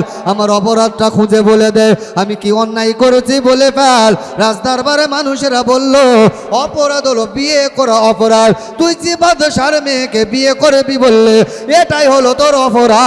মারতে মারতে তোরে মেরে দেব। এই না বলে দেখা যায়, মারতে মারতে রাজদরবারের ভিতরে ফেলে দিয়েছে। মিনহা খলাকনাকুম ওয়া ফিহা নুঈদুকুম ওয়া মিনহা নুখরিজুকুম তারাতান উখরা। মানুষ যখন মারা যায় তখন মাটি দিতে হয় রাজদরবারে। এবার সবাই দাঁড়িয়ে বললেন, বাদশাহ, এ যখন মারা গিয়েছে, এখন রাজদরবারে কে পুঁতে দেওয়া হয়, একে মাটি দেওয়া হয়ে যায়। রাজদরবারের বাদশাহ দাঁড়িয়ে বললেন, জনগণ তোমরা শোনো, এই মানুষকে আমার রাজদরবারে মাটি দিতে দেব না। কেননা রাজদরবারে যদি মাটি দেওয়া হয়, কোনো কারণবশত যদি ধরা পড়ে যায়, তাহলে আঙুলটা সর্বপ্রথম রাজদরবারে যিনি দায়িত্বশীল ব্যক্তি আছে, যিনি আছেন বাদশাহ, তার উপরে উঠবে। অর্থাৎ আমি রাজদরবারে দিতে দেব না। এরা সবাই বললো তাহলে কোথায় দেবো বলো? বলে এই লাশটাকে টেনে টেনে টেনে টেনে ওই জঙ্গলের ভিতরে ফেলে দাও। যে জঙ্গলে হিংস্র জন্তু রয়েছে, বাঘ রয়েছে, শিয়াল রয়েছে, কুকুর রয়েছে, এই লাশটাকে নিয়ে জঙ্গলে ফেলে দাও। ওই জঙ্গলে হিংস্র যখন খেয়ে নেবে, এর বিরুদ্ধে কেউ মামলা করতে আসবে না। কোথায় ফেলে দিতে হবে? জঙ্গলে ফেলে দাও। আর এর যখন হিংস্র জন্তু খেয়ে নেবে, কোনো খোঁজ হবে? রাখে আল্লাহ, মারে কে? মারে আল্লাহ, রাগে কে? আল্লাহ যার বাঁচাবে পৃথিবীর কেউ পারবে? লাশটাকে নিয়ে জঙ্গলের ভিতর ফেলে দিয়েছে, লাশ পড়ে রয়েছে। বাবা আমার ভাইয়েরা, আমার আল্লাহ 18,000 মখলুকাত তৈরি করেছে, সবগুলো কিন্তু মানুষের উপকারের জন্য। অনেক মানুষও জানে না সমস্ত জীবজন্তুগুলো মানুষের উপকারের জন্য। আমাদের বাড়িতে দেখবেন খাটের করে আলমারির কোলে একটা ব্যাঙ দেখা যায়। কি ব্যাঙ বলেন জানি? কোনো ব্যাঙ গায়ে ফোটা ফোটা রয়েছে। ও যখন ফাঁপ হয়, গোলাপ ফাঁপ দেয়, দেয় না দেয় না? বডি ফুলোয়। অনেক আছে ব্যাঙ বার করে দেয়, দেয় না দেয় না? খবরদার বার করবেন না। কেতাবটার নাম হচ্ছে হায়াতুল হায়ান, এইরকম মোটা আমার বাড়ি রয়েছে। ওই কেতাবের ভিতর লিখেছে সাপ, ওই ব্যাঙ, ওই ব্যাঙ যে বাড়ি থাকবে সে ঘরে বিষাক্ত সাপ ঢুকবে না। জোরে বলেন সুবহানাল্লাহ। বলছে কেন? মোসান্নিব রহমতুল্লাহ আলাইহি বলছে ওই ব্যাঙ যখন এরা হা করে, ফোঁস করে, ওর গা দিয়ে একটা দুর্গন্ধ গ্যাস বার হয়। ওই দুর্গন্ধ গ্যাসটা সাপ জীবনে সহ্য করতে পারে না, আছাড় খেয়ে পালায়। তাহলে ওই ব্যাঙ যে তৈরি করেছে মানুষের উপকারের জন্য করেছে না করেনি? বাবা আমার ভাইয়েরা, লাশ জঙ্গলের ভিতরে পড়ে রয়েছে। এমন অবস্থায় দেখা যায় আমার আল্লাহ এই 18,000 মখলুকাতের ভিতরে থেকে একটা মখলুক হলো হরিণ। ওই হরিণকে ডেকে বললেন, এই জঙ্গলে হরিণ, তুই কদম তোলে কদম তোলে, আমার এক বান্দা জঙ্গলের ভিতরে পড়ে রয়েছে। ওই জঙ্গলের ভিতরে থেকে ওই বান্দার কাছে চলে যাও। ওর যখন লাশটা পড়ে রয়েছে, তুমি তোমার বুকের দুধের স্থানের বুকটাকে নিয়ে, ওই স্থানটাকে নিয়ে আমার বান্দার নামাজি বান্দার গালে দিয়ে দাও। আমি আল্লাহ গোলাম ইন্নাল্লাহ গালা কুল্লি শাইইন কাদির। ওই মরা ব্যক্তিকে আমি আল্লাহ তোমার দুধের বিনিময় আমি ওকে জীবিত করে দেব। বাবা আমার ভাইয়েরা, যুবক ছেলে জঙ্গলের ভিতরে আমার যখন যখন বিছানায় পড়ে রয়েছে, জঙ্গলে হরিণটা কদম তুলে এবার কিনারায় গিয়ে পৌঁছে গিয়েছে। বুকের স্থানটাকে নিয়ে যাই না ওই যুবক ছেলেটার গালে দিয়েছে।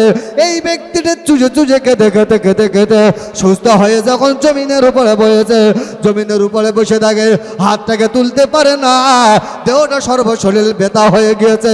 অনেকক্ষণ গার পরে সূর্যের তাপা যখন গায়ে লাগলো, সূর্যের তাপ লাগার পরে তো ওই যুবক ছেলেটা যখন চাঙ্গা হয়ে গেল, আর চাঙ্গা হয়ে যাওয়ার পরে চোখের পানি ফেলতে ফেলতে আবার তাবরের ভিতরে যায়। ও গো আমার আল্লাহ, তুমি আমাকে এমন স্বপ্ন দেখালে কেন? এই স্বপ্নগুলো কি কোনো শয়তানি স্বপ্ন হচ্ছে? তবে নামাজি ব্যক্তির কাছে তো শয়তান ধোঁকা দিতে পারে না।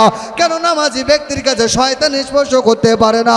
তাহলে আমার আল্লাহ ডেকে বলেছিল বিয়ে করার জন্য। আমি বিয়ে করতে গিয়ে একবারে গোলা ধাক্কা খেয়েছি, দ্বিতীয়বার বিয়ে করতে গিয়ে সর্বশরীরটা আমার ঝাঁঝরা করে দিয়েছে।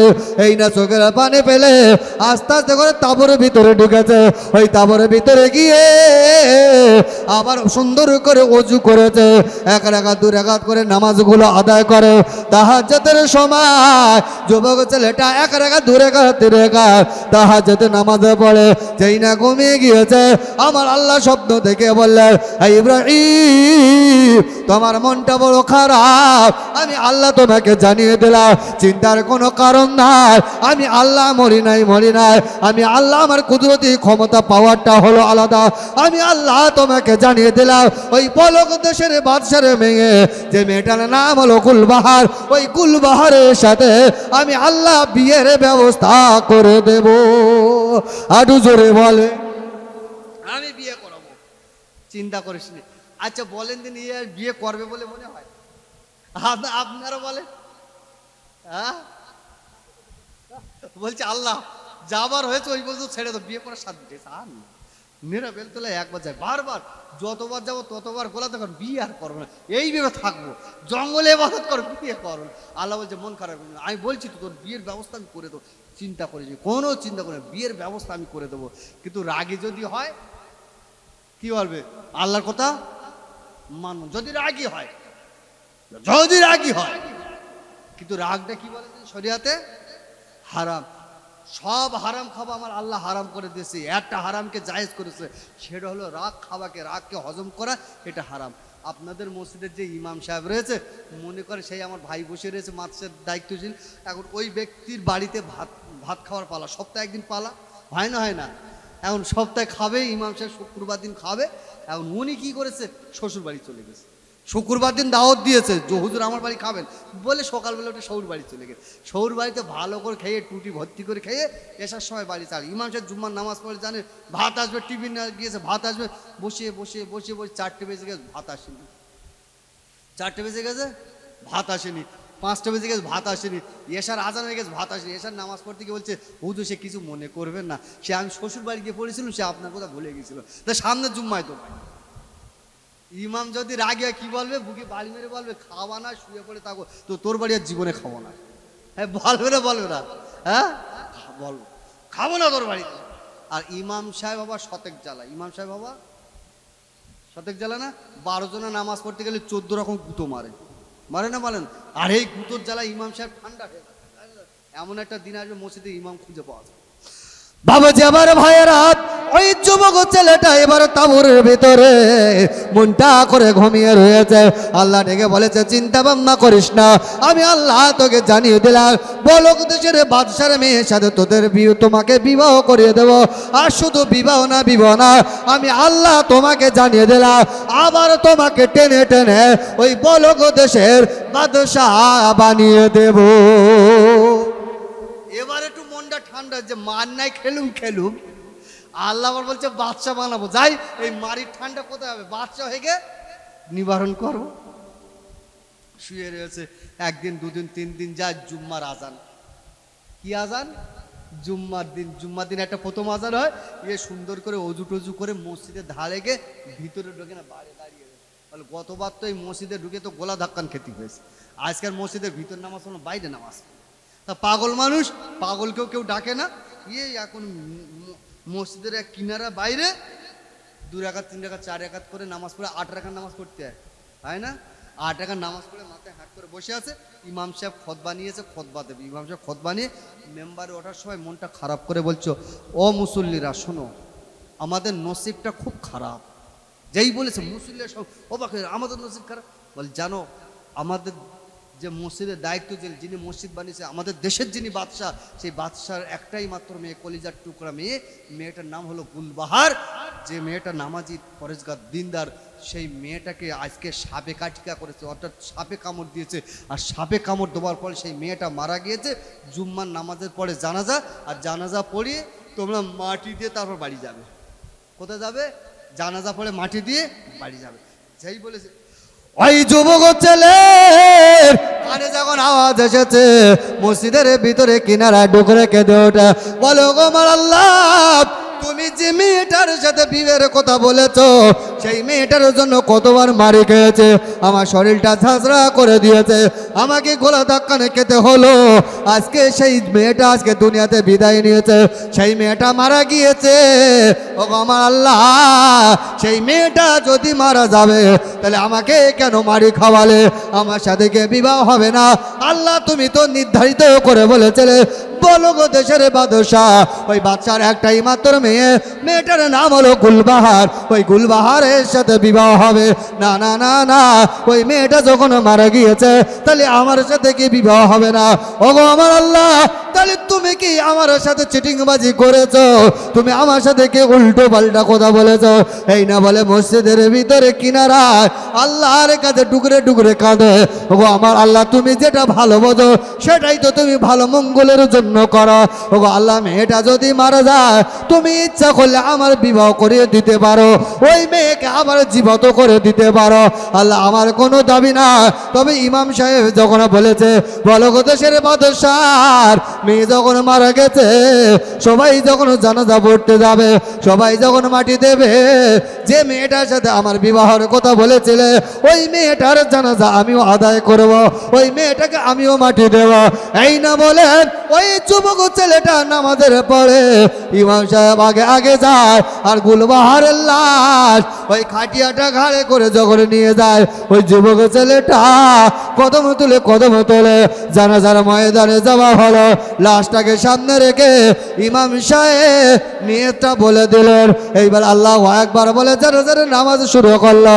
নামাজ শুরু করার পরে সালাম ফিরে নামাজ যখন সমাপ্ত হয়ে গেল, বাবাজি আমার ভাইয়েরা, কবরস্থানে মাইয়েতকে নিয়ে যাওয়া হলো। মাইয়েতের কবরের দুদিক থেকে দুজন না মানুষ নেমে গেল, আর দুজন নামার পরে আল্লাহর বান্দে গুলবাহার বাচ্চা বড় দেশের বাচ্চার মেয়ে গুলবাহার ওই কবরের ভিতরে লাশটাকে শুবিয়ে দেওয়া হলো। ইমাম সাহেব দোয়া শুরু করে দিয়েছে, বিসমিল্লাহি ওয়ালা মিল্লাতি রাসূলিল্লাহি ওয়া ফি সাবিলিল্লাহ দোয়া বলে যখন এইবার মাটি চাপা দেওয়া হচ্ছে, মিনহা খলাকনাকুম ওয়া ফিহা নুঈদুকুম ওয়া মিনহা নুখরিজুকুম তারাতান করে বলে মাটি দিচ্ছে। এক অপরে যখন মাটি দিয়ে চলে যায়, বাবা যাবার ভাইরা, যে যুবক ছেলেটা যে মেয়েটার জন্য মারি খেয়েছে, ওই যুবক ছেলেটা এবারে দাঁড়িয়ে গেল, ওই কবরের পাশে গিয়েছে, এমনি ভাবে হাতে করে মাটি তুলেছে, ওই মাটিটা নিয়ে কবরের পাশে বুকে জড়িয়ে কাঁদে, ও গো আমার আল্লাহ, যে মেয়ের সাথে আমার বিবাহের কথা বলেছিলে, যে মেয়েটার সাথে আমার বিয়ের কথা বলেছিলে, ওই মেয়েটাকে আজকে কবরে সমানো হয়ে গেল, কবরে সাহিত্য দেওয়া হয়ে গেল। আমি ওই মেয়েটার জন্য পাগল হয়েছিলাম, কতবার না মারে আমি খেয়েছি, আজকে আমি কেমন করে মাটি দেব, এই না বলে মাটিটা বুকে জড়িয়ে আল্লাহ পাকের দরবারে ডুকরে কাঁদে। ভাই স্বাভাবিক তো কান্না তো হবে না? বাপ যদি মারা যায়, ছেলে মাটি দিতে গিয়ে চোখের পানি ফেলে না? জানা যায় গিয়ে ফেলে। কেন? বাপটা হলো মহব্বতের জিনিস, সন্তান হলো মহব্বত বলেই তো কান্নাকাটি করে। তাহলে এই যে মেয়েটার জন্য ছেলেটা যে এত মার খাওয়া গেছে, একটা মহব্বত হয়ে আসতো, তাই কবরের পাশে মাটি নিয়ে খুব কাঁদছে। একজন পাগল কথা, মাটি তোমার মাটি দিতে কতক্ষণ লাগে? হ্যাঁ মাটি যদি না দিতে চলে ভালো যা। আর যদি ধমক স্বাভাবিক কবরের কাছে যদি দাঁড়িয়ে থাকে, এমনি তো আমাদের দেশে তো অনেক মানুষ আছে ধমক দেয় না? হ্যাঁ যাও হচ্ছে। যুবক ছেলেটা হাতে করে মাটিলে 3 বার 3 মুঠো মাটি দিয়েছে, মাটি দিয়ে মনটা খারাপ, চোখের পানি ফেলতে সোজা জঙ্গলে চলে গেছে। আল্লাহ, মেয়েটার জন্য আমি মাটি খেলাম, আর সেই মেয়েটাকে সাহিত্য করা হলো, আমি নিজে হাতে মাটি দিয়েছি, জানাজা পড়েছি। বাবা যাবার ভাইয়েরা, তাহাজ্জুদের নামাজের ভিতরে দাঁড়িয়ে আল্লাহ পাকের কাছে কাঁদে। নামাজটা সমাপ্ত করে দিল। নামাজ সমাপ্ত করার পরে এবার নামাজের পাটিতে বিছানায় মাথা দিয়েছে, ওই নামাজের পাটিতে যাই ঘুমিয়ে গেল। আর ঘুমিয়ে যাবার পরে তো আমার আল্লাহ ডেকে বলে, বান্দা তুমি কেঁদো না, আমি আল্লাহ তোমাকে জানিয়ে দিলাম, ইন্নাল্লাহা আলা কুল্লি শাইইন কাদির, আমার কুদরতি ক্ষমতা আলাদা। আমি আল্লাহ মুখে যে কথা বলি সেই কথা আমাকে ওভারটেক হয় না, উল্টো পাল্টা হয় না। হ্যাঁ ইব্রাহিম আমি তোমাকে জানিয়ে দিলাম, ওই বালক দেশের বাদশা গুলবাহার, ওর সাথে তোমার বিয়ের ব্যবস্থা করব। আর শুধু বিয়ের ব্যবস্থা না, আমি আবার তোমাকে নিয়ে বালক দেশের বাদশা বানিয়ে দেব। যেই বলেছে তখন বলছে, আল্লাহ কিরকম আছে, তুই যার সাথে বেঁধে সে মাল তো মিনা ফলাক না, তা তো মাটি দিয়েছে, হবে না? আপনাদের এই উত্তর 24 একটা মাদ্রাসা রয়েছে, মালিতুপুর মাদ্রাসা আছে না? মালিতুপুর, ওখানে হুজুরটার নাম বলবো না, খুব ভালো নামাজি পড়েছে, আর খুব ভালো কেতাব পড়াতেন, হাদিসের কেতাব পড়াতেন। উনি একটা মেয়ের সাথে সম্পর্ক করেছিলেন, মেয়েটা খুব ভালো সম্পর্কে। উনি যখন দেওবন্দে পড়তে গিয়েছে, এখন দেওবন্দে পড়াশুনো করে, তখন তার এরকম ফোনের কোনো ব্যবস্থা নেই, এখন দেওবন্দে পড়াশুনো করেছেন, করে ওখানে একটু চাকরি করেছেন, চাকরি করে যা টাকা পয়সা হয়েছে, মেয়েটার জন্য গয়নাগাটি তৈরি করেছে। আমি বাড়ি যাব, বিয়ে করব, আর এগুলো আমার স্ত্রীকে উপঢৌকন দেবো। কেন? মহব্বত, ভালোবাসা। এখন ওই ছেলেটা যখন বাড়িতে চলে গিয়েছে, 1 বছর 2 বছর 3 বছর আসে না মেয়ের বাড়িতে, কথাবার্তা সব কমপ্লিট, তুমি আসলে হারে আসলে বিয়ে দেবো। এখন এর জিনিসপত্র সব কিনেছে, কয়েক বছর হয়ে গেল। এখন ওই মেয়েটা কলেজে যেতে গিয়ে বা স্কুল যেতে গিয়ে অ্যাক্সিডেন্ট করে দুর্ঘটনায় মেয়েটা মারা যায়। মেয়েটা মারা গিয়েছে, মাটি দিয়েছে 1 বছর 2 বছর, বাড়ির মেয়েরা 1 বছর 2 বছর কান্নাকাটি করবে বাপ মা। কয়েক বছর যখন হয়েছে ছেলেটা মাদ্রাসা থেকে ফিরে এসছে, জিনিসপত্র নিয়ে এর মেয়েটার বাড়িতে গিয়েছে। এখন যেই গিয়েছে বলছে কী ব্যাপার, বলছে সে নাম ধরে বলছি, তাহলে যেই বলেছে বাড়িতে সবাই কাঁদছে, কী ব্যাপার, তাহলে সে মেয়েটা দুনিয়াতে বিদায় নিয়েছে, অ্যাক্সিডেন্ট পথ দুর্ঘটনায় ইন্তেকাল করেছে, তাকে দাফন করা হয়ে গেছে অনেক দিন। তা ওই জিনিসপত্রগুলো নিয়ে, সোনার গয়নাগুলোকে নিয়ে একটা গরিবের মেয়ের ডেকে, খুব গরিব ডেকে তাকে দিয়েছে, এইগুলো নাও, এগুলো রেখে দাও, তোমার বিয়েতে তোমার আব্বা এগুলো তোমাকে দেবে যাতে বিয়ের সুবিধা হয়। আর সেই দিন থেকে বলেছিল যে আমি আর বিয়ে করব, বিয়ে করিনি, বিয়ে করে চুল ডাল সব পেকে গেছে। তবে আমি দেখেছি রাতের বেলা হুজুরের কাছে যখন গিয়েছি, গিয়ে দেখছি হাদিসের কেতাব খুলে কেতাবের উপর পড়ছে, কেতাব পড়ছে। জিজ্ঞাসা কোনো ব্যক্তি জিজ্ঞাসা, হুজুর তাহলে আমার বিয়ে আল্লাহ নবীর যে হাদিসের সাথে হয়েছে, জোরে বলেন সুবহানাল্লাহ। বলে আমার এই হাদিস, আল্লাহ নবীর হাদিস পড়াতে পড়তে জীবন। বাবাজি আমার ভাইরা, যে আল্লাহ ডেকে বললেন ইব্রাহিম শোনো, ওই মেয়েটার সাথে তোমার বিবাহের ব্যবস্থা করব, আর শুধু বিবাহের ব্যবস্থা নয়, আমি আবার তোমার বলক দেশের বাদশা বানাবো। বলার সাথে সাথে ওই যুবক ছেলেটা আল্লাহকে ডেকে বলেন আল্লাহ তুমি যার সাথে তো বিয়ের ব্যবস্থা করবে, আল্লাহ নবীর হাদিস, আমি তো সেই হাদিস অনুযায়ী বিসমিল্লাহ আলা মিল্লাতে রাসূলিল্লাহ বিসাবিলিল্লাহ বলে দাফন করে মিনহা খলাকনা বলে মাটি দিয়েছি। সেই মেয়েটা তো এখন মৃত, সেই মেয়েটা তো এখন কবরে শোবানো হয়ে গেছে। তাহলে আমার সাথে কি ওই মেয়েটার বিয়ে হবে না অন্য কোনো বাচ্চা আছে তার মেয়ের সাথে বিয়ে হবে? আল্লাহ ডেকে বললেন ইব্রাহিম না না না না, শুনে রেখে দাও, ওই যে মেয়েটা মারা গিয়েছে ওই মেয়েটার সাথে আমি আল্লাহ তোমার বিয়ের ব্যবস্থা করিয়ে দেব। এই না বলার পরে আমার আল্লাহ ডেকে বললেন যুবক এইবারে তুমি ঘুম থেকে উঠে যাও, ঘুম থেকে ওঠো, আমি আল্লাহ তোমাকে হুকুম করলাম ঘুম থেকে উঠে যাও। ঘুম থেকে ওঠার পরে 2 রাকাত সালাতুল হাজাত নামাজটা আদায় করো, আর নামাজটা আদায় করার পরে তুমি তো জানো কোন কবরস্থানে দাফন করা হলো, তুমি তো জানো কোথায় দাফন করা হয়েছে, তুমি তো নিজে মাটি তুমি দিয়েছো। এখন আমি আল্লাহ তোমাকে জানিয়ে দিলাম কদম তুলে সেই কবরস্থানে রাতের বেলা চলে যাও, আর রাতের বেলা গিয়ে ওই বান্দের কবরটা আলগা করে দাও, ওই কবরের মাটিগুলো সরিয়ে দাও, ওই কবরের চেলিটা আলগা করে দাও। আর আলগা করে দেওয়ার পরে আমি আল্লাহ তোমাকে জানিয়ে দিলাম ওই লাশটাকে তুলে গাড়ে করে নিয়ে তুমি যে তাঁবুর ভিতরে থাকো, জঙ্গলের ভিতরে থাকো, ওই জঙ্গলের ভিতরে লাশটাকে রাখো। আমি আল্লাহ আমার কুদরতি ক্ষমতায় তোমার সাথে বিয়ের ব্যবস্থা করিয়ে দেব। আটু জোরে বলো সুবহানাল্লাহ, নারে তাকবীর। এখন এর ঘুম ভেঙে বলছো আল্লাহ, ফের এই মার খাবার, ফের লাইন বার। কি খাবার?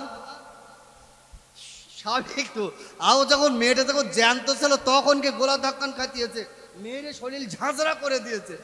এখন ওই মাটি ডোবা হয়েছে, আর ওই মাটি আলগা করে যদি লাশ তুলতে যায়, গ্রামের লোক যদি দেখে ফেলে ছেড়ে দেবে বলে মনে হয়? জ্যান্ত জবাই করবে না, দেখা দেখা করবে যে মাল লাশ চুরি করতে এসছে, না তো সুন্দরী মেয়েটার সাথে খারাপ ব্যবহার করতে এসছে। আল্লাহ ইয়ে হবে না, আল্লাহ বলছেন না তুমি যাও, তুমি যে সালাতুল নামাজ পড়বে ওই নামাজের বিনিময়ে আমি আল্লাহ তোমাকে হেফাজত করবো। জোরে বলেন বাবাজি আমার ভাইয়েরা, ওই যুবক ছেলেটা কদম তুলে এবার কবরস্থানের কাছে গিয়েছে। আর কবরস্থানে যাবার পরে ওই কবরটার মাটিটা আলগা করে দেওয়া হলো, কবরের ছেলেটা আলগা করে দিয়ে দেখে ওই রাতের বেলা কবরের ভিতরে একটা সুন্দর আলো, যে আলোটার বিনিময়ে দেখা যায় ওই লাশটা কত জল ঘুরছে, কাপড় থেকে এত সুন্দর আলো, কবরটা আলোকিত হয়ে রয়েছে। ওই যুবক ছেলেটার কোনো ভয় করলো না। আমার আল্লাহ ওই যুবক ছেলেটার সাহস জুগিয়ে দিয়েছে। ওই যুবক ছেলেটা কদম তুলে কবরের ভিতরে নেমেছে। এখন দেখবেন মাইয়েদের মেয়েদের 5টা কাপড় হয়, ছেলেদের কিন্তু 3টে কাপড় হয়। মেয়েদের কোটা, ছেলেদের কেন বলেন তুমি? ছেলেদের কোরআন বলছে আর রিজালু কওয়ামুন আলা নিসা, মেয়েদের থেকে ছেলেদের পাওয়ার বেশি, সম্মান বেশি, ইজ্জত বেশি। তাহলে ছেলেদের যদি ইজ্জত বেশি হয় তাহলে ছেলেদের কাপড় বেশি হবে, মেয়েদের কম হবে। হিসেব তো সব জায়গায় তো মেয়েদের হিসেব কম। মেয়েরা রান্না করবে, খাবে সবার শেষে, হ্যাঁ না, জলসা শুনবে, তারপর ওখানে বেটা ছেলে নেবে, তারপরে মেয়েদের। তাহলে সব জায়গায় যদি মেয়ে যদি পিছনে হয় তাহলে কবরে যাওয়ার সময় মেয়েরা বেশি কাপড় যাবে কেন? হিসাব বুঝে আসে হ্যাঁ হ্যাঁ হজরতে আদম আলাইহিসসালাম মা হাওয়া আলাইহিসসালাম যখন জান্নাতের ভিতরে সেই গন্ধম গাছের ফল খেয়েছিল না, উলঙ্গ হয়ে গেছিল, আল্লাহ উলঙ্গ করেছে। আর উলঙ্গর বিনিময় সবাই লজ্জাস্থল একে অপরকে এইভাবে ঢেকেছেন হাত দিয়ে, এইভাবে লজ্জাস্থল ঢাকার পরে আগেকার যখন খানা হতো আমাদের দেশে শাল পাতার থালা ছিল না, দেখেছে এই কাঠিতে সেলাই করা, কাঠিতে সেলাই এখন আর আছে? এখন আর নিয়ে ওই সেলাই করা পাতা, বড় বড় পাতা, ওই রকম ধরনের পাতা, জান্নাতি পাতা নিয়ে একে অপরে কি করেছে লজ্জাস্থল ঢেকেছে। মেয়েটা লজ্জাস্থল আর বুক ঢেকতে গিয়ে 5টা পাতা লেগেছিল, কটা? 5টা। আর বেটে ছেলে শুধু লজ্জাস্থল ঢেকেছে 3টে, তাই এই 5টা 3টে রেখেছিল। তাই আমার আল্লাহ বলেছে কিয়ামত পর্যন্ত যত আমার বান্দা বান্দি মরে যাবে, মেয়েদের জন্য 5টা, ছেলেদের জন্য 3টে। জোরে বলে সুবহানাল্লাহ। বাবাজি আমার ভাইয়েরা, ও যুবকেরা, জওয়ানেরা, কবরের ভিতরে যখন মাইয়েতে রাখা হয়, আমরা বাড়িতে যখন কাপড়টা পরিয়ে দেয়, ওই কাপড়টা পরাবার পরে খাটিয়ে তোলার সময় অনেক মানুষ আছে দেখবেন মাইয়েদের 3টে করে গেরো বাঁধতে হয়, বাঁধা হয় না? পায়ের দিকে, মাথার দিকে, পেটের দিকে 3টে গেরো।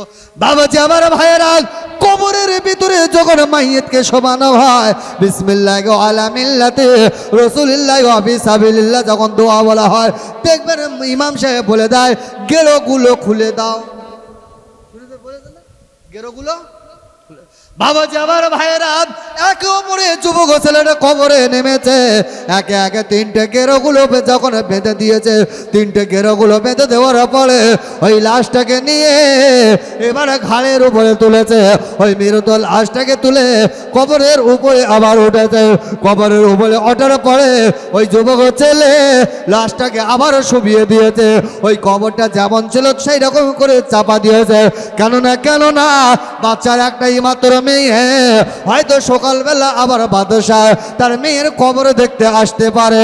আমাদের সমাজে দেখবে বাবা যদি মারা যায়, ছেলেরা মেয়েরা ঘন ঘন বাপের কবরের কাছে যায়, যায় না? আর একটু পুরাতন হলি আর জিয়ারত করতেও কি ময়া দেখাচ্ছে, ঘন করে বাপ পড়ে রয়েছে, দুটো ভাত খাবে আলাদা খাচ্ছে, বুড়ার বুড়ি আলাদা খাচ্ছে, খায় না আলাদা খাচ্ছে, আলাদা জোটে না, ভালো জিনিস জোটে না। আর ভাব যেই মরে গেছে তখন বড় ছেলে বলছে হাই ভালো 5টা গরুর খানা হবে, ওরা গরুর খানা, ওর বাপ মা না খেয়ে কবরে গেছে, আর গ্রামের লোকের খেয়ে গিয়ে বাপ মা জান্নাতে পাঠাচ্ছে। হবে? কবরে যাও, সোজা কর ছেড়ে দেবে, কবরে যাও, তোমার বাপের দুটো খাওয়াতে নিজে চুপ। বাপ বলে 7টা ছেলে, 7টা, কোটা বললো 7টা ছেলে। বাপ মেয়ের বাড়ি থাকে, মেয়ের কাছে থাকে, না খেয়ে প্যারালাইসিস, হাত পড়ে গেছে, পা পড়ে, মুখ বেঁকে গেছে, ঠিক মতো খায় না, খাওয়া হয় না। বড় ছেলে এরম বড়, সে আগে এখন 10 টাকা হয়েছে, আগে এরম বড় বড় মিষ্টি ছিল না, 5 টাকা পিস, 5 টাকা পিসে মিষ্টি লেগে আর বাপের কাছে ডানা, তার ডান পা পড়ে গেছে, বাপের কাছে বলছে আব্বা খাও, আব্বা। বাপ তার কথা বলতে পারে না, প্যারালাইসিস, আব্বা খাও, খোদার কসম করে রাত কালে বলছি। বাপ রেগে গেও তখন বামাতে, তার মানে বোঝা যাচ্ছে তো আমার মুখে দিস না, পাশায় ঠেলে। কোথায় দে? পাশায় দে। যখন জন ছিলাম তখন দিস, যখন খাওয়াচ্ছিলাম তখন দিন, এইবার মাল ঢোকে না, তখন আব্বা খত।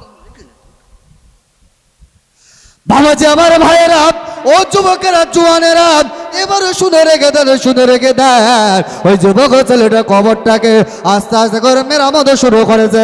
কেননা আমাদের দেশের যিনি বাদশাহ, ইনি যদি তানার মেয়ের কবর দেখতে আসে, আর কবর দেখতে এসে যদি দেখে কবর আলগা, আর কবরের ভিতরে যদি লাশ না থাকে, এখনো বলেন বাচ্চা হুইপ জারি করবে না? করবে না? আমার লাশকে চুরি করেছে দেখতে হবে। এখন ওই লাশটা যদি আমি ফকির আমার কাছে যদি পায়, জঙ্গলের ভিতরে লাশটা যদি পেয়ে যায়, তাহলে আমার উপরে অত্যাচার হবে না? আগে যা মাঠ খেয়েছি, ফেরে মাল ধরা বললি ফের ঝাঁঝরা করতে দেবে, তাই লাশটাকে এরা বাইরে রেখে সুন্দর করে চাপা দিচ্ছে। কি করছে? চাপা দিয়ে লাশটাকে নিয়ে সোজা কোথায়? জঙ্গলে গিয়ে দরুদ আল্লাহুম্মা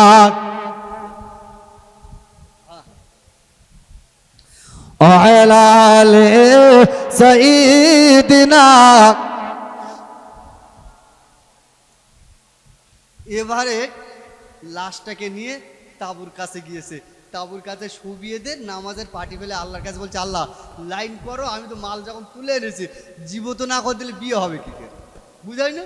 এখন যে নামাজের পার্টিতে গিয়ে কাঁদছে, আল্লাহ বলছে চিন্তা করিস না, আমি আল্লাহ, আমি সব করতে পারি, মোরদাকে জিন্দা করতে পারি, জিন্দাকেও মোরদা করতে পারি, দেখ কুদরতি ক্ষমতা, আমি আল্লাহ তোর ওই মহিলাটাকে জীবিত করে তোর সাথে আবার বিবাহ করে এই জঙ্গলের ভিতরে সংসার করাবো, আর সংসার করার পরে আবার তোকে নিয়ে বলক দেশের বাচ্চা বানিয়ে ওই মসজিদে, যে মসজিদে গোলা ধাক্কান খেয়েছিস ওই মসজিদের ফাঁস কাতার ওই জায়গায় তোর দাঁড়িয়ে নামাজ পড়া তৌফিক দেবো, জোরে বলে সুবহানাল্লাহ। বাবা যে আমার ভাইয়েরা নামাজের পার্টিতে যখন আল্লাহ আল্লাহ বলে কাঁদে, আমার তো অবস্থায় দেখা যায় লাশটাকে শোভানো রয়েছে তিনটে গেরো বাঁধা, এমন তো অবস্থায় দেখা যায় জানি না অচেনা দুটো মানুষ ওই রাস্তা দিয়ে হেঁটে হেঁটে হেঁটে হেঁটে যায়। এখন ওই হেঁটে হেঁটে যাবার সময় দেখে একটা তাঁবুর কিনারায় সাদা কাপড় রাখা রয়েছে, তাই দুজনে দাঁড়িয়ে দাঁড়িয়ে বলছে শোনো, এই যে তাঁবুটা দেখা যায় এই তাঁবুর কিনারে যখন সাদা কাপড়, কি ব্যাপার চলো একটুখানি দেখে আসি। এখন দুজনে ওই তাঁবুর কাছে এসে দেখে একটা লাশ রাখা রয়েছে, ওরা অবাক হয়ে গেল, এই তাঁবুর কিনারায় লাশ কোথা থেকে এলো? এই না বলে তাঁবুর ভিতরে গিয়ে দেখে যুবক ছেলে নামাজের পার্টিতে দাঁড়িয়ে রয়েছে, তাই দুজনা ছেলে মানুষ দুজনা দাঁড়িয়ে রয়েছে। যুবক ছেলেটা যখন নামাজ সমাপ্ত করে দিল, সমাপ্ত করে দেওয়ার পরে ওই দুজনা ব্যক্তি ডেকে বললেন কচি একটুখানি বাইরে এসো, তোমার সাথে কথা বলবো। এই যে মহিলাটা যে মারা গিয়েছে, এই যে লাশটা রয়েছে, এটা তোমার কি হয়? যেই না বলেছে যুবক ছেলেটা দাঁড়িয়ে বলেছিলেন ইনি হলেন একজন মহিলা। ওই দুজনা ডেকে বললেন মহিলাটা তোমার স্ত্রী, তোমার মা তোমার বোন না, কে হয় বলো? যেই না বলেছে ওই যুবক ছেলে দাঁড়িয়ে বলল এটা আমার হব স্ত্রী। কি স্ত্রী? হব মানে হয়নি, হবে। সেই বলেছে হবে স্ত্রী, বলছে কি ব্যাপার? বলে মারা গিয়েছে, তাহলে কি করে? তাহলে সাবে কাটা গা করে মারা গেছে, আমার আল্লাহ বলেছে বিয়ে দেবো, কিন্তু মারা গেছে আল্লাহ লাশ তুলে আনতে বলেছে তাই তুলে এনেছি। বলছে তাই? তাহলে তাহলে সাবে কামড়ে মারা গেছে? তাহলে হ্যাঁ। তোর কোথায়? তাহলে পায়। তা বলছে তুমি পা খোলো তো দেখি, পার গেটও খোলো। পার গেট খুলে দেখছে হ্যাঁ পায়ে যে জায়গায় সাপে কামড়ায় ও রস বার হয় না, হয় না? দেখবেন যত লোকে সাপে কামড়ায় রস বার হয়, ওখানে গিয়ে দেখছে হ্যাঁ রস বার। বলছে এই সাপে কামড়েছে। দুজনের ভিতরে একজনে গিয়ে জঙ্গলতে একটু গাছ তুলে বেটিয়ে গাল ফাঁকা করে যেই গালের ভিতরে দিয়েছে, আমার আল্লাহ জীবিত করেছে, জোরে বলে আরো জোরে বলে। এখন বাদশা গুলবাদ ছিল কোথায়? রাজদরবার। এখন কোথায়? জঙ্গল। অবাক হবে না? হবে না? এখন অবাক দেখে ওরা জিজ্ঞাসা করছে মা তোমার নাম কি? বলে আমার নাম গুলবার। তোমার বাপের নাম? তাহলে আমার বাপ বাদশাহ। তাহলে তুমি এখানে? তাহলে তা আমি জানিনি। যেই বলেছে তখন ফকির বলছে বাকি কথাটা আমার মুখে শোনো, সব বিস্তারিত বলেছে।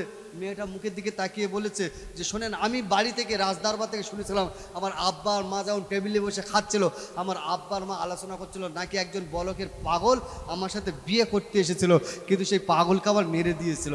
যেই বলেছে পাগল, তখন বলছে সে পাগল অন্য কেউ না, আমি বললাম সেই পাগল, জোরে বলে সুবহানাল্লাহ। যেই বলেছে আল্লাহওয়ালা মানুষ, আল্লাহওয়ালা মানুষকে দেখলে বোঝা যায় না, যায় না? পূর্বাসের পীর সাহেব আসে না, এসে দেখে এরকম মুখের দিকে তাকিয়ে ছেলেটা খুব ভালো ছিল, বলে না বল না বাবা তুমি ভালো থাকবে, বলে না বলে না। আবার অনেক যন্ত্রের মুখের দিকে তাকে মুখ ভুল গেলে যে মালের মুখের দিকে আর কি তাকাবো, বলে না? ভালো মানুষ দেখলে বাবা যাবার ভাইয়েরা গুলবাহার মেয়েটার মুখের দিকে তাকিয়ে অবাক হয়ে গেল। আর অবাক হয়ে যাবার পরেতে ওদের দুজনাকে ডেকে বলল আমি আমার রাজদরবারে যাব না, এখন আমি অনুমতি দিলাম, তুমি এবার আমাদের দুজনার বিবাহটা পড়িয়ে দাও। এবার ওরা দুজনা এবার ইব্রাহিম বিন আদহামের সাথে গুলবাহারের বিবাহ করে দিয়েছে। আর বিবাহ করিয়ে দেওয়ার পরে বললেন চলো তোমাদের রাজদরবারে নিয়ে যাব। ওই সময় গুলবাহার বলেছিল যে পাগল মানুষটা বিয়ে করতে গিয়ে মার্ডার হতে হয়, সেই রাজদরবারে আমার যাওয়া দরকার নাই, কেননা যে ছেলেটা হলো আল্লাহর পাগল, আমি আল্লাহর বান্দি, ওই পাগলের সাথে জঙ্গলে আমি এই জায়গায় ইবাদত করব, সংসার করব, জোরে বলে। অনেক লম্বা ঘটনা, সংসার করছে, 12 বছর পার হয়ে গেছে, বাচ্চা শিকার করতে এসছে। এই এখন এক দরুদ আল্লাহুম্মা সাল্লি আলা, দেখেন 12টা পর্যন্ত বলেছে।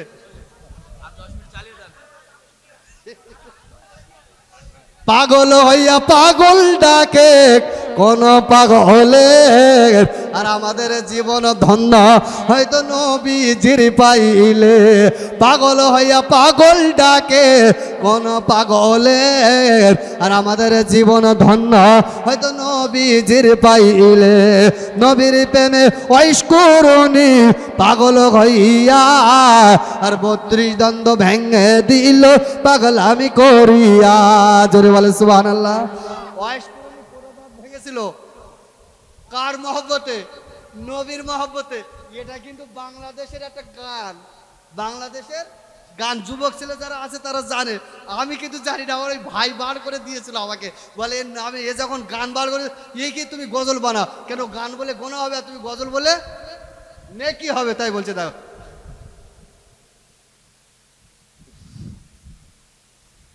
ও ভাই, এই মুহূর্তে খবর, আমার এই ভাই, আজকে আমার ভাই, এনার আপন ফুফুতে ভাই সন্ধ্যেবেলা অ্যাক্সিডেন্ট করেছে, হসপিটালে নিয়ে গেছিলেন। এই মুহূর্তে খবর তিনি দুনিয়াতে বিদায় নিয়েছে, পর্দা নিয়েছেন।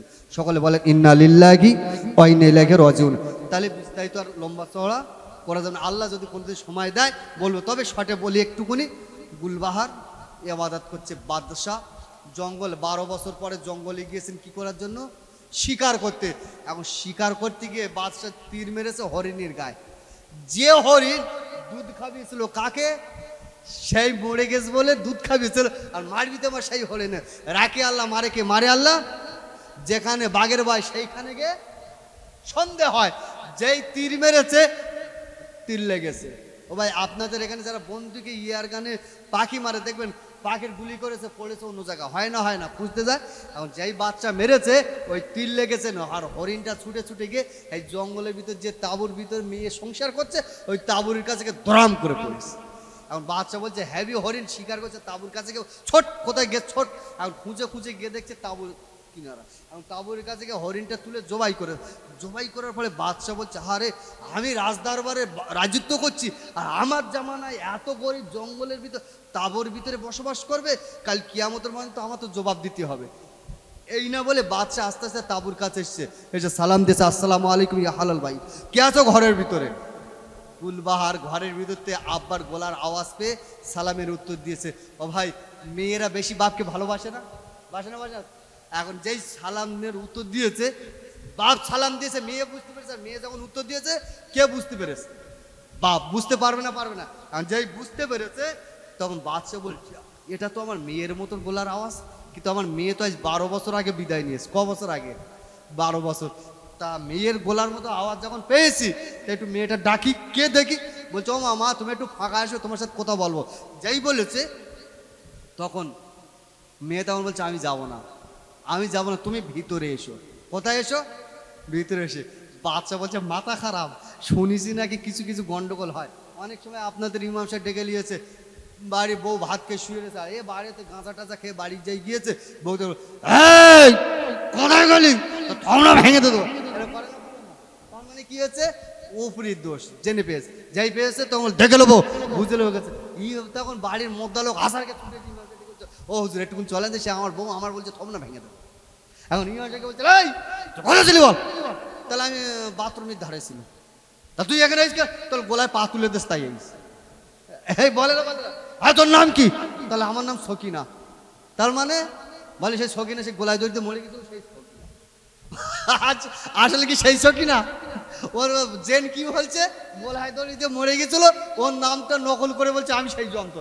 এখন বাচ্চা বলছে আমার মেয়ে মরে গেছে 12 বছর আগে, এ কি সেই যন্ত্র টন্ত্র হয়নি তো? আর তাবুর ভিতর ঢুকলে গোলা টিপে ধরে। বলছে ও মা তুমি এসো। বলছে না না, মাথা খারাপ। তা বলছে একটুকুন এসো। বলে আমি যেতে পারি, কিন্তু তোমার সাথে যে যন্ত্রগুলো আছে, বেটা ছেলেগুলো আছে, সরিয়ে দাও। কেন? পর্দা করা ফরজ। বাপের সাথে মেয়ের পর্দা নেই, ওদেরকে হটিয়ে দাও। যেই বলেছে বাচ্চা বলছে ভাব ভালো না, এদেরকে সরিয়ে দিতে বলছে। তার মানে যদি আটক করে আমার ফের বিপদ। আর বাচ্চা বলে এই তোরা সরে যাচ্ছি, যা বেতাল হলে ছুটি আসিস, বেতাল হলে ছুটি আসিস। বাচ্চার মেয়ে বার হয়েছে, জড়িয়ে ধরেছে, অনেক লম্বা ঘটনা। বলছে জামাই জামাই জঙ্গল জামাই হয়েছে, বলছে আমার সোনার বাপ চল রাজদার বাপ। তাহলে মনে নেই বিয়ে দেবার সময় কত মার মেরি, আর এখন মেয়েলে সঙ্গে করছে তাই সোনার বাপ হয়েছে। কেটেই পড়ো এখান থেকে, কেটে পড়েছে অনেক পরে।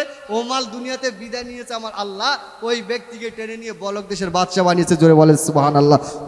অনেক লম্বা চওড়া ছিল। বাচ্চার বউ আসবে, মেয়ের কাছে আসবে, বিরাট ঘটনা। আল্লাহ পাক আমাদের সকলকে শোনার থেকে বেশি বেশি করে আমল কর তৌফিক দান করেন। সকলে বলি আল্লাহুম্মা আমিন। আসেন একটু নবীর সামনে সালাম পড়িয়া নবী সালাম